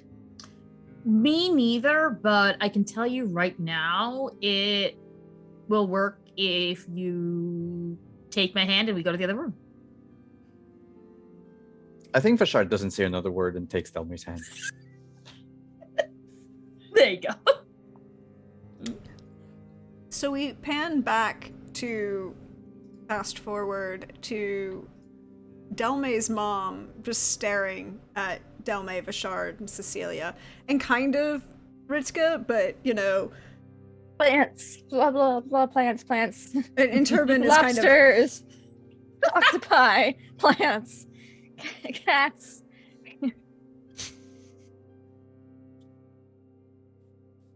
and she's looking at the three, you know, like gauging the room and being like, uh-huh. Some sanctioned R&R, as it were. Mom, if you have questions, you should ask them. Well, I'm assuming it was safe, sane, and consensual. I mean, yes. I've been raised properly. There we are. That's all you had to say, darling. Russ, who has no idea what's going on, is like, what is going on right now? What is this conversation about? And just like, doesn't say anything because, Safe, consensual drinking, Russet. What do you think it's about? Yes, safe and consensual drinking. Lots of drinking. You know, Cecilia, you'd be a lot better at the lying if you practice at it. Just throwing that out. I would. Oh. I don't really know how to respond in this situation. Well, that's okay, dear. We can help you. You will have to do some skills about it. Interactions with nobles will be expected with, you know, for all of you at this point. Really? I know how to interact with nobles. I'm afraid I have to brush the skills up, but is there a reason we're going to be back in the noble class for any reason? Yeah, what's the... Delmae, you have vital information regarding the re-existence of the Lich King. You're escorting 3 Knights of the Skull who are now defectors and therefore present as you know, very high-ranking and members of the Knights of the Skull at that. You've drawn the attention of Lady Talus, one of the 7 regents of the Lich King. You are now officially in the need to know grouping. Yes, you will have to be able to have a conversation with various rankings, nobles, figures of authority. Vashard, we're going to need to get you a suit. What's wrong with my clothes? In the field, absolutely nothing. In a ballroom, quite a bit. With all due respect, ma'am, I'm not the ballroom type of person. And she'll lean over and, like, pat your hand where it's sitting on the table and be like, I know. You're going to have to become one. Oh. Yes. He makes the face a dog makes when you tell them you're going to the vet. Look, I wouldn't just tell you that my dog is like, well, we're going to the vet, and she'll run and jump in the car and be like, okay, fine, I'm gonna go play with my friends now. I'll see you later. Okay, That's her. That's you're her. Crazy. stereotypical. You're stereo. Or how about a toddler when they know they have to go to the doctor to get a shot? Mm-hmm. There are many adults that do the same. Nah. Oh I boy. hate shots. Yeah, yeah. Yeah. Whereas I'm like, shots. Okay, no, I like those kinds of like I like shots. I don't like shots. There probably were some shots last night. Probably And some body, body shots. Yes. At some point, you break away from the wine, and you're just like, we gotta. But Delmae's mom gives you all that look of like, mm-hmm. Well, we have a tailor that will work. Can't we just Celia's- send a report, Mom? What was that, darling? Can't we just send a report about this stuff? No. Oh. You will send reports. You'll fill out a bunch of them. Then there will be 3 different people of different ranks who will then attempt to validate the reports that you're giving. Then there will be high-ranking members of the Academy who will have extremely valid questions about time travel, your ability to do such. Then Delmae there just will starts doing this. I don't wanna. Sit up, dear. You know that you have to. Oh, fine. At least we get bathed. Yes. That's a good thing. Well, is there anything else I should know before I attempt to begin dealing with this situation? Would you And like she'll- to meet Carnage? Just glance over. Like, you want to meet Carnage? I would have a question. And she'll just look at you and like, mm-hmm. But only out of game, only if the scene ends right after I ask it, because I don't want to have to go into like development. Okay. Do you know of any cleaner that specializes in furs? Like bear rugs?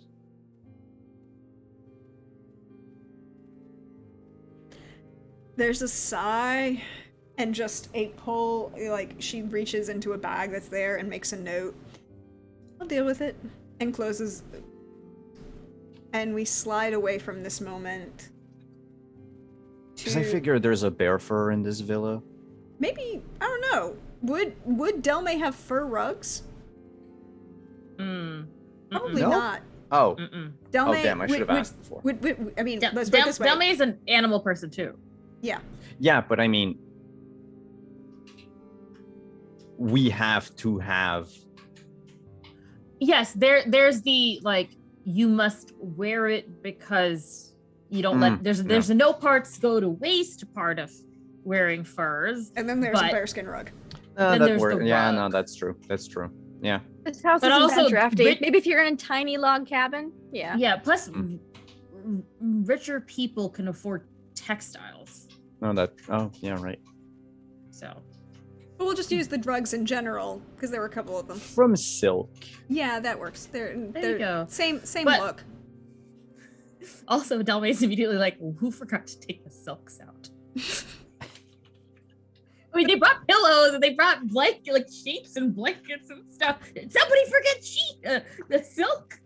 Mm-hmm.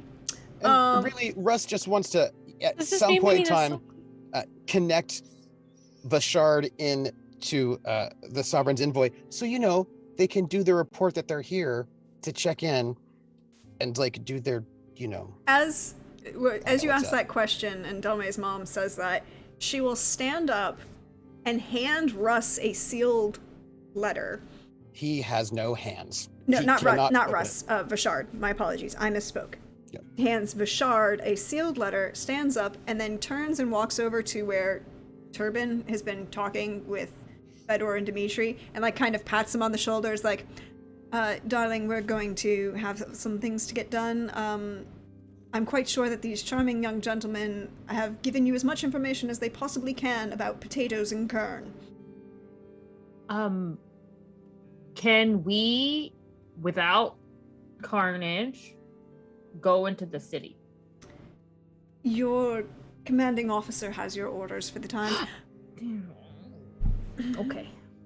Why? Sorry, darling. You're the one that chose to join. And then she'll like look at Turbin like, and We outie? and Turbin will be like, get up and kind of do the nod and shake hands with everybody, and then like kind of like do awkward hug with Vishard. Aw. And then kind of wave and be like, all right, but your mother is doing that subtle escorting him to the door. Dad, the berries of unknown name are really good. Oh, good. They were cross the crossbreed between the plums and the blackberries. They did work. That's very good. And just keeps going. Yeah, Delmae was just fucking with her mom there at the end there, just to like make him harder to get out the door. Yep. You gotta do it. But yes, and then they will walk out the door, and the door kind of shuts a little more firmly behind. Not quite slammed, but definitely shut firmly. So it's that question of, did she do it intentionally, or would it just get, stuck in the wind?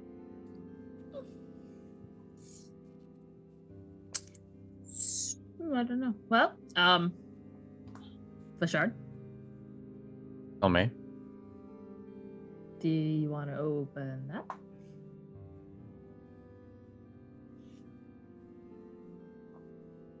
Opening the envelope.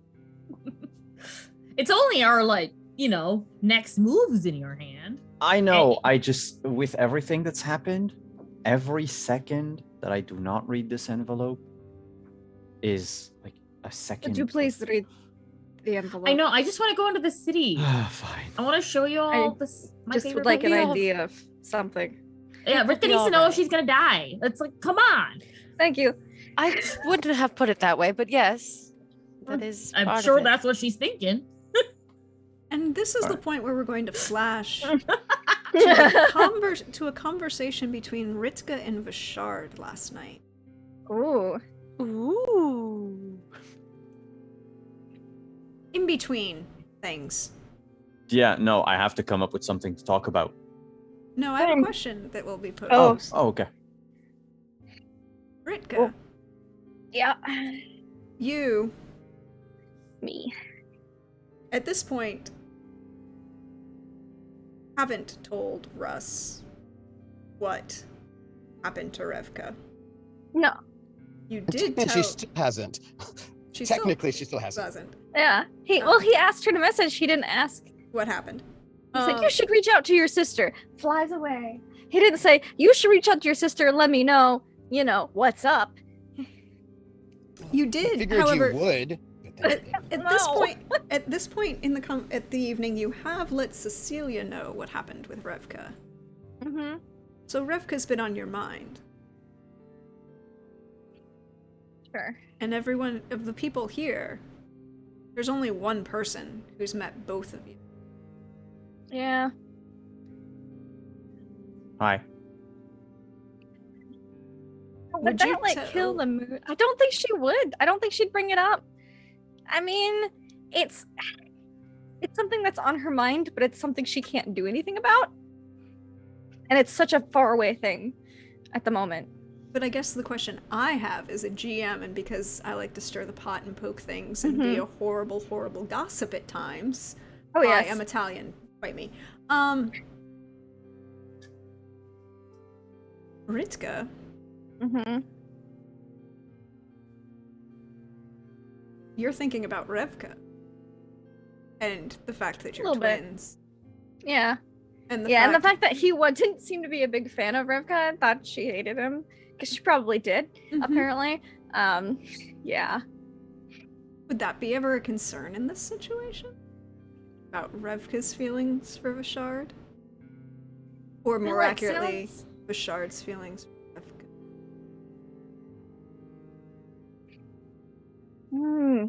They are identical. They both met him the same way. Yeah, but I don't think she knows that, though. Oh, no, she did. She did get a look at that. Yeah. Yeah. So that's a little awkward.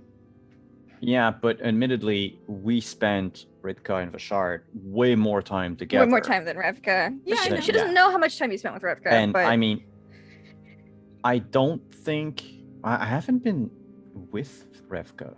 No, but these are we only interesting things met. that would come up in conversation and questions I have. I because I'm a would creeper. zero talk about someone's sister while I'm sleeping with that person. That's a good thing. Things to know. Not sleeping. Not Yeah. sleeping too. Well, yeah. No, Yeah. I'm not saying that. I'm Approved. saying all approved. All approved. I'm saying, Mhm. does Ritka have any concerns about this? Because, they are identical. they are identical. I think Bashard's demonstrated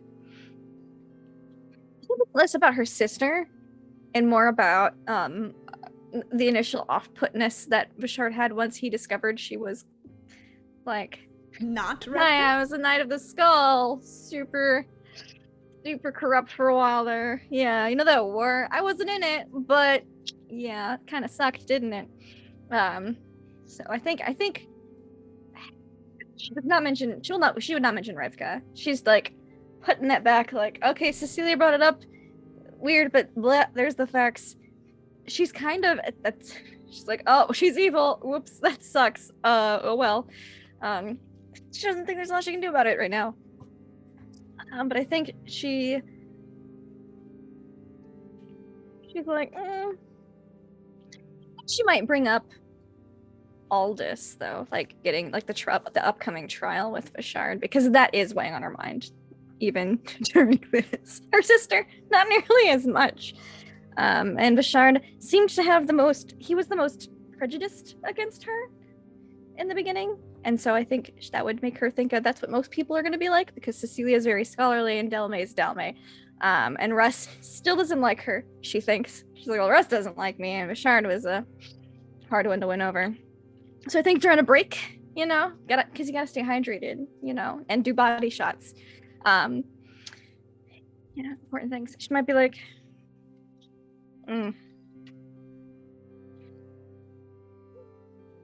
So what do you think is going to happen in all this when we get there? Not this. I did not think that is why I suggested it tonight. So we wouldn't miss out on an opportunity. It was a good idea. Thank you. I have them on occasion. That said, I wouldn't worry about all this. No? You're one of us. It's been proven by your deeds since the very beginning. Even if you pretended to be your sister, you still did the work of an envoy.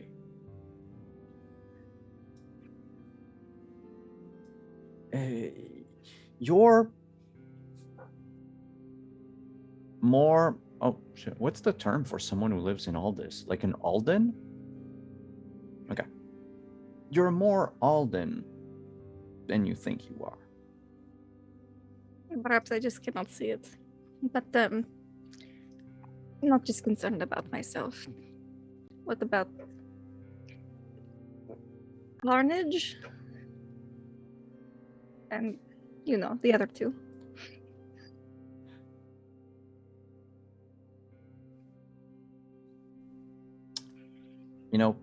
Bringing up the giant lizard in the middle of this.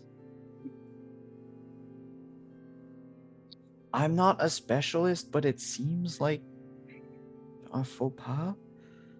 Look, I'll make sure that nothing happens to Carnage, even if it's a giant evil lizard. He was It very hasn't- nice on our ride. Exactly. Maybe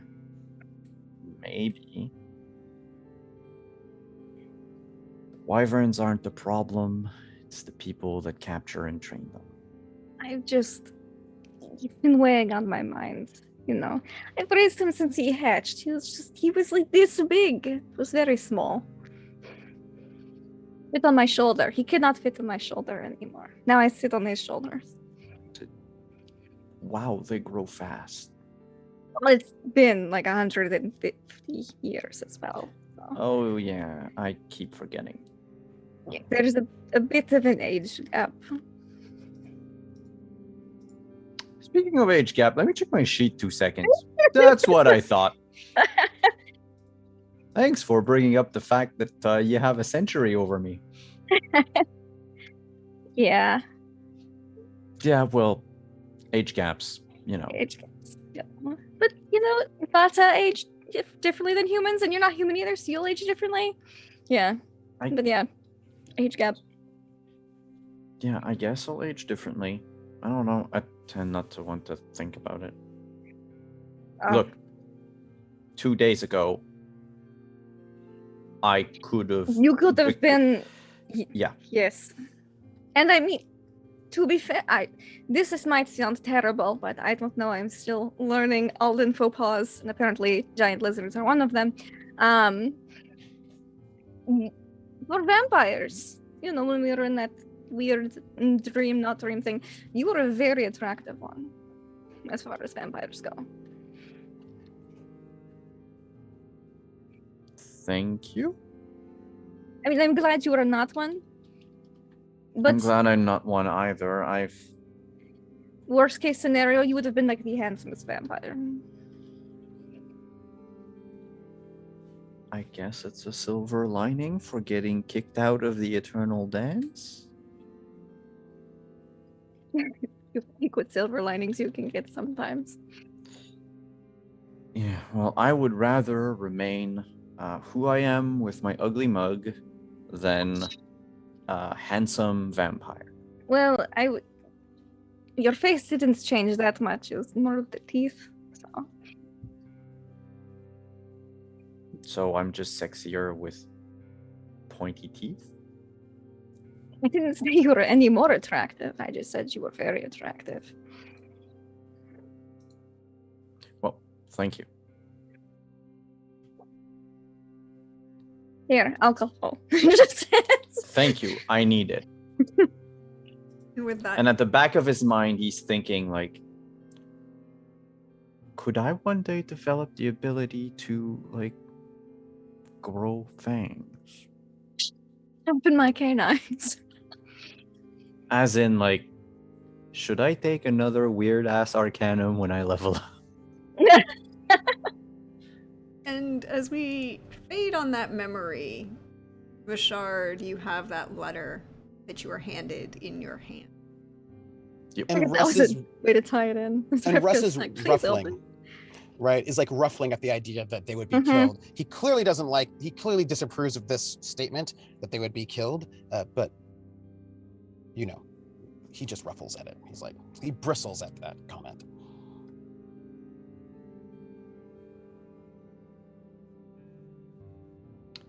So what does the letter say?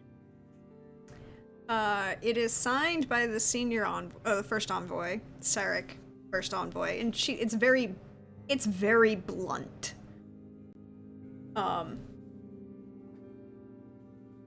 Senior envoy, Daily, senior envoy Russet. Yes, she calls you that.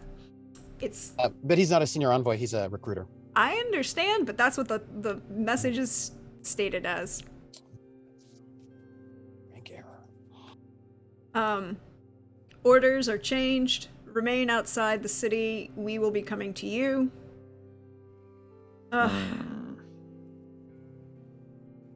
Ensure our guests feel welcome, safe. Anyone tries to attack them or kill them, you have my permission to stab.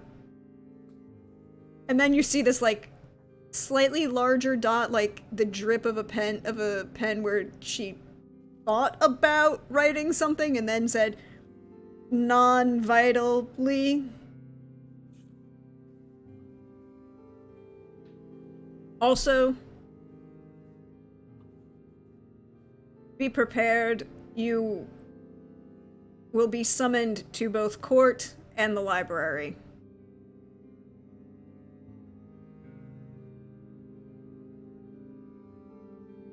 And then there's a PS at the bottom. Yes, Russ, I did address that correctly. Your rank has been adjusted accordingly.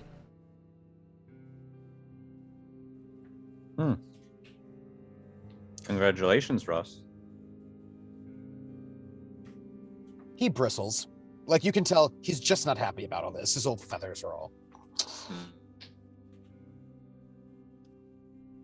Russ, you deserve it.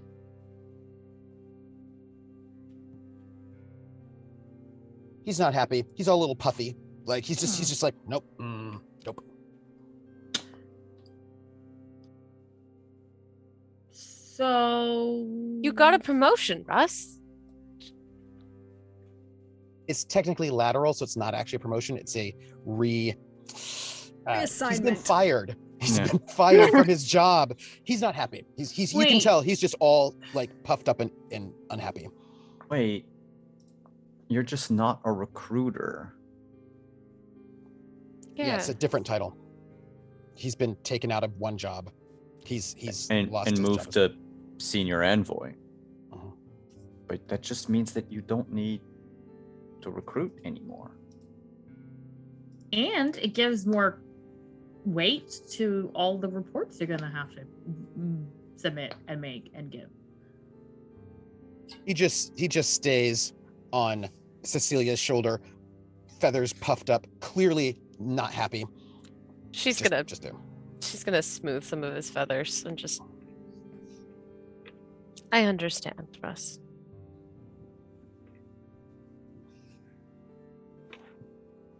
He just sort of like, the way the animals sometimes do, just kind of in that kind of like, just kind of just lean slightly in to the smoothing of feathers, just like that little animal lean. But what does this mean for the rest of us? You said to be prepared. That was not the most. I mean, when are they coming here? People to summon us. I'm.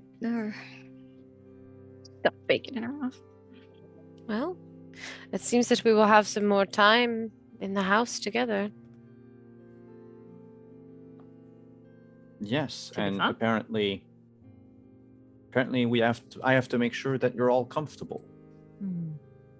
Well, you're gonna have to get to work, buddy. I think Ritka chokes on the bacon just a little bit. She's like, Let me see. What's the TN to ignore fatigue again?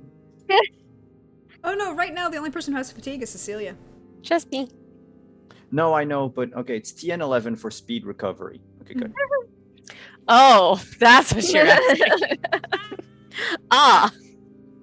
There you go. But I believe that's a Constitution stamina roll. No, it's because I have Oh yeah. body control as an Arcanum now, so I Oh. can magically decide. Yeah, you see, I was really, really seduced by the overcome disease part oh of this. yes, That's pretty Mhm. fair. Mm-hmm. That's yeah, that's fair. So Oh gosh, Rika's not feeling it this morning. She's like, I'm going to go check on Carnage, make sure he's eaten all of his hams. I'm on the wrong page. Let me. But well, Let's go. Stamina. yeah, but you've taken a point of fatigue. Cecilia's a little tired. I- That's not a yeah. surprise. I kind of Cecilia- imagine she might Oh right, yeah. tap out a little bit and just like, I think I'm going to sit with Russ for a bit.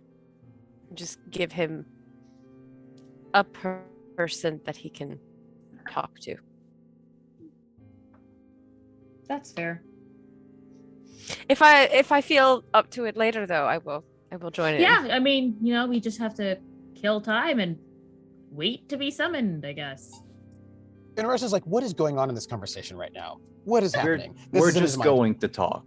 We're just going to talk. Yes.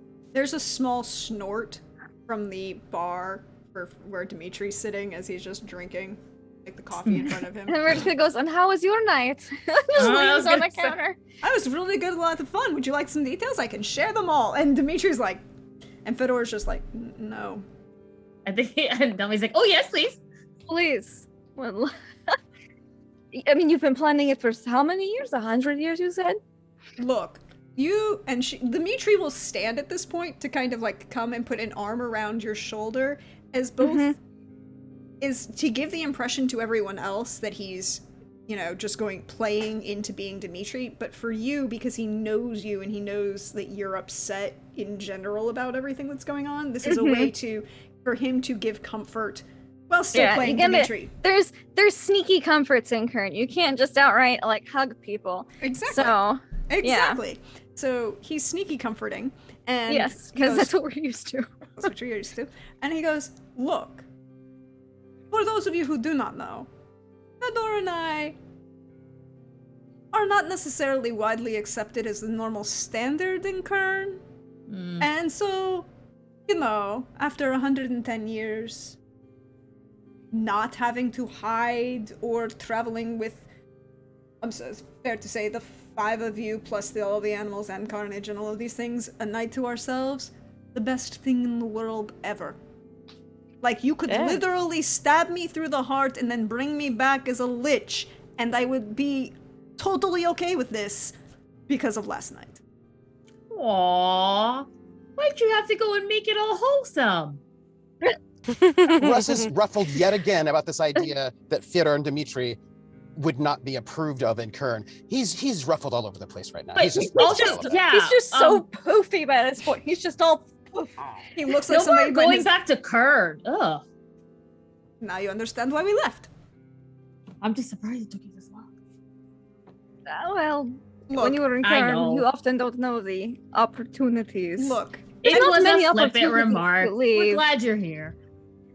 I mean, it takes a while to overcome the desire and preference for, you know, slowly torturing someone to death. I mean, I understand that is a bad thing and we shouldn't do it. Yeah. Well, I would she'll like to point she'll out give like a return pat, like how there, buddy. I've been there. here's the thing. If you had not been in Kern in the first place and had not had to hide all this stuff, maybe you wouldn't have had all that free time to torture. You'd be busy doing other things, like you were last night. I mean, I can organize. He's been an organizer for many years because it's a convenient way to. Free love will save the world. That's all I'm gonna say. And then I think Delmae just walks out with the shard. And I want you to have a good time. That's just all she comments on. and then Dimitri will look at you and goes, I'm glad you had a very good time. Good times all around, and like toasts the coffee. Just Yeah, think. toast the coffee. And I think that's where we're going to end for tonight. Excellent. Because welcome to Aldis, everybody. But we're gonna go around, let everyone say, look, share some love about what happened tonight. We know where things are gonna go, it's fine. And we're gonna let everybody say who they are, where you can find them, all of those good things. And we're gonna start in reverse order with Pooja. Hi, yo. How we feeling? How we doing? Hey, everybody. I am feeling great. It was a great game, and I had a great time. And my love for tonight, I think is going to go to Miss Cecilia Valent for, like, boot kicking her brother out of her head. Like, it was nice to see that, like, I think we got a lot of like badass Cecilia this episode, which I enjoy because she's, even when she's a badass, she's still Cecilia, right? Like she's not gonna like take a sword and slash anyone in half. But I love her brand of strength, and it was really fun to see it tonight. So that's my love for tonight, but also general love all around. for making this episode the one we've been waiting for, and so fun. And as for me, you can find me on this channel on Sundays nights playing Romance of the Blue Rose, and then on Tuesdays on Manapot Studios channel. Up this next week, I'm going to be playing Anyone Can Wear the Mask by Jeff Stormer, which is a Judge's Choice Award winner for the Ennies, and Jeff is going to be running it for us himself, so I'm very excited about that. And then the next 2 weeks after that, we're going to be doing the Firefly Flight. We're reclaiming Firefly from its toxic creator. You know, that's not what we do. And then on Thursdays, you can find me over on the Wandering DM, where Simon is running us through this wonderful game of Sentinels RPG, where we create comic books and the audience can interact, and very it's got goofy vibes in its own way, I would say. So that's also a good time. You can find links and more information about time in my Twitter bio, which is @Puja. So that's me. Yep. And then that's a wonderful transition. Yes, check out all of the things that are happening over on Manapot. There are some great people, and they're great to hang out with and watch, and I always enjoy when I get a chance to.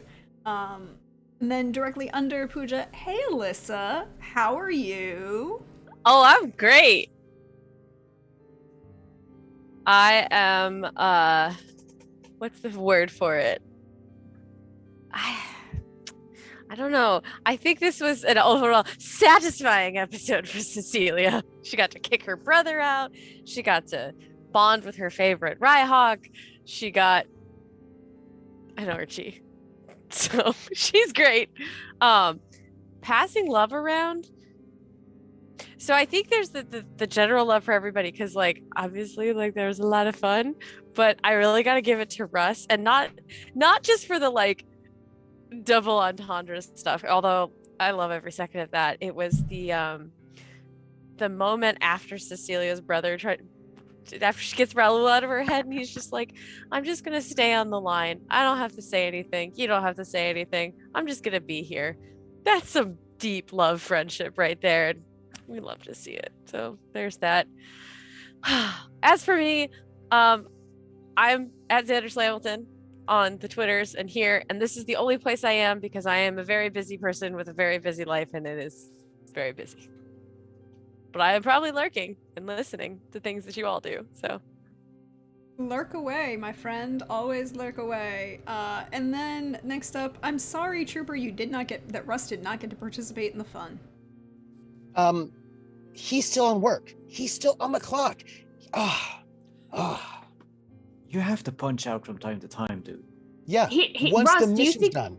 Do you think people who are on 6-month assignments are not doing anything? That's not official business? Having been in the field for months at a time, no. You're usually quite dirty and gross. And No, I meant specifically, what does Russ think? Trooper, I get. No, Russ is like, we have a wide, Russ feels like we're in a very tense and dangerous situation.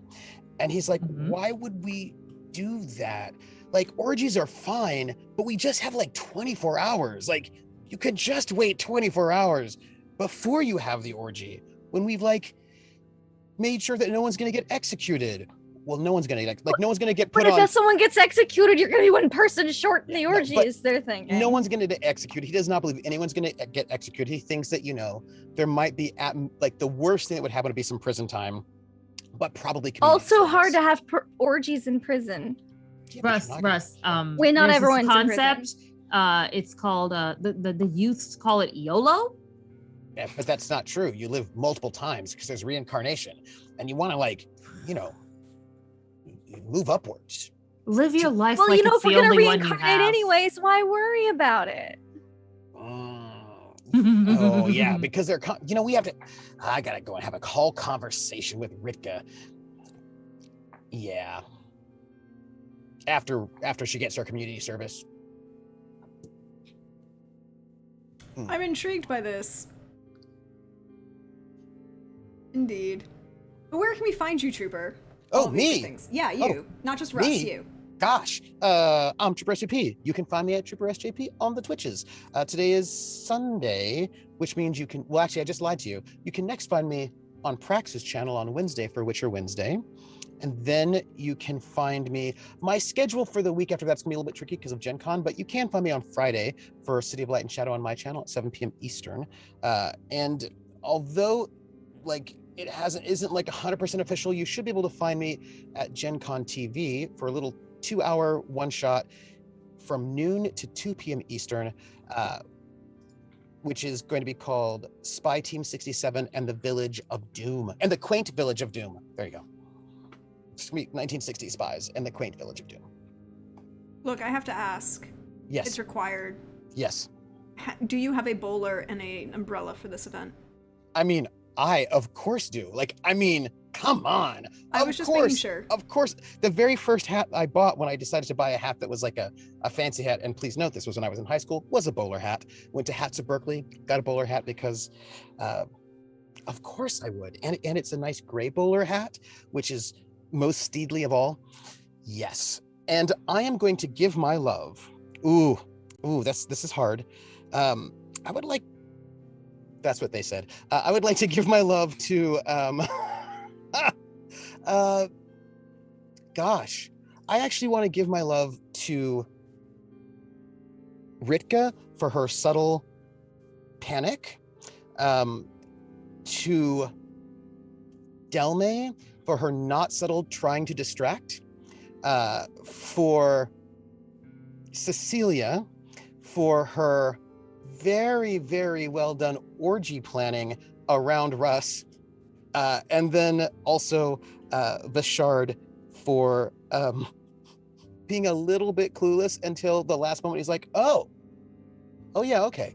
So yes, that's what. And then I want to give Prax love for what seems like upcoming doom and horror and danger.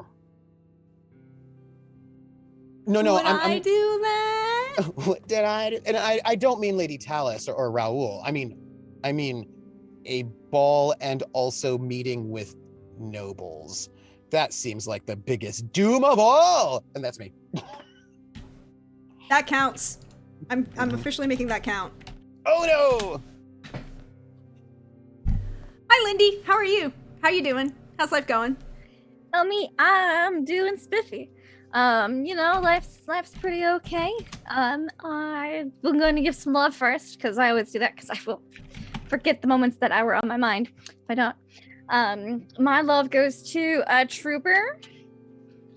For all of the innuendos because that was like just 5 solid minutes of innuendo, and I was here for every second of it. It made me just like happy and proud and laugh all at the same time. And I just, yeah, I should just change my name to Laugh Lewd Lindy, but you know, I won't. It's just, I just loved it. I loved it. That was my love for just Trooper there. And also, this isn't in the game, but I loved all of us yelling at Simon to get here because we're gonna have an orgy. Like, Simon, get here for the orgy. It's all in the Discord. It's fine. I just love that about us as a group. I just thought it was great.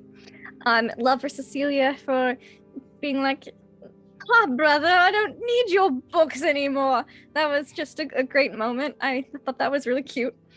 And Delmae and all of her with her parents. Yeah, that's all. That's it. You can find me online at Laugh of Lindy, Twitch, Twitter, YouTube, etc. I play in and GM some tabletop RPGs. You can find me next here. No, not here. You can find me next tomorrow and Tuesday, hopefully on my channel, where I'm supposed to be prepping a one-shot, but it's Sunday already, and I will see what happens on Tuesday. For D&D on Monday and something else on Tuesday, and then on Wednesday you can find me back here for Romance of the Blue Rose. Witcher. No, that's tonight. Witcher. Thank you. Gosh, my brain tonight is just, that's fine. Witcher. I'll be here on Wednesday, and then you'd normally find me Friday on City of Light and Shadow, but it is a solo episode this week. But you should definitely still go check it out because it's awesome. It's gonna be great. And there's Mechton before that on this channel too, so just check them both out because they're great. Bye. And then, last up but never least, hey Simon, how are you? How's Vishard doing? Hello, Vishard's doing, I'd say, very well. Probably a little exhausted, kind of like I am right now. But not for the same reasons. One might say drained. I didn't say anything. Wait. I'm sorry. Did I miss it? Was Vishard cyclically attacked? So, all right. So, Cecilia was cyclically attacked, and that's probably why she's seeming so tired. And so now I'm hearing that maybe Vishard was psychically. I feel like everybody was psychically attacked when I was on watch. I'm so bad at my job. No, I that's was Yanto. ravaged by a bunch of people. Oh. That said, yeah, I'm Simon at Wondering DM. You can find me here every Sundays, of course, when I'm not late. Then you can find me again this week. It's going to be on Wednesday for Witcher, and then on Thursday for Sentinels of the Multiverse, which will be our last, well, not last issue, but we'll be on break the week after, so it's going to be like the one with the cliffhanger before break. Then next Saturday, you can find me over on my channel at 1 p.m. We're gonna close the Dick Gnome arc of our Scion game, and then when we come back again, taking a week off after, but when we come back, we're gonna have a special guest, and that person decided to put the players through a ringer, and I am here for it. So tune in to see if you want to see more. Oof, brain. But that's it for me. Oh, and I want to give my love to everyone. I wasn't here for like most of the episode tonight, so I'm sure that everything you did was amazing as usual. And for the parts where I was in, I really enjoyed every interaction. So all the love all around. And as for me, hey all, you know me, I'm at Dear Gentleman on Twitter, or Praxagorth as Meophorias, see me around here on Twitch. And we will be back on Wednesday for some Witcher Wednesday, and things are getting interesting and emotionally complicated. Because of, you know, somebody's murder spree. They went chopping wood. What? I just went and chopped a bunch of wood. Yeah. And we will have Mechton solo episode, Mechton Starblade Battalion Seeds OVA number 3, with our dear friend Lynn, Flying Cirrus on Twitter, who, if you watched her channel today on Twitch, she actually built the 1/100th scale model of a Gundam that she has designed as her Mechton. It's gorgeous, and she spray painted it purple, and it's actually gorgeous. I think she posted pics of it on Twitter, go look it up. But we'll get to see what Vantage is going through in these 6 months. I mean, she's got a brother, and she's got a brother who she didn't know about coming back from the dead, and then she's got this boyfriend, and then there's all this other drama that's going on. But we will not be here next Sunday. We're going to take a week off from Blue Rose. I have some things, unfortunately, I have to do. And good things, but, you know, also there's Gen Con, so support those who get to go and do Gen Con things. But we will be back the following week. But until then, stay tuned, check out the YouTube. I see you all over there. I know I have to update a bunch of stuff because the week was complicated. And, but until next time, everyone. Bye-bye.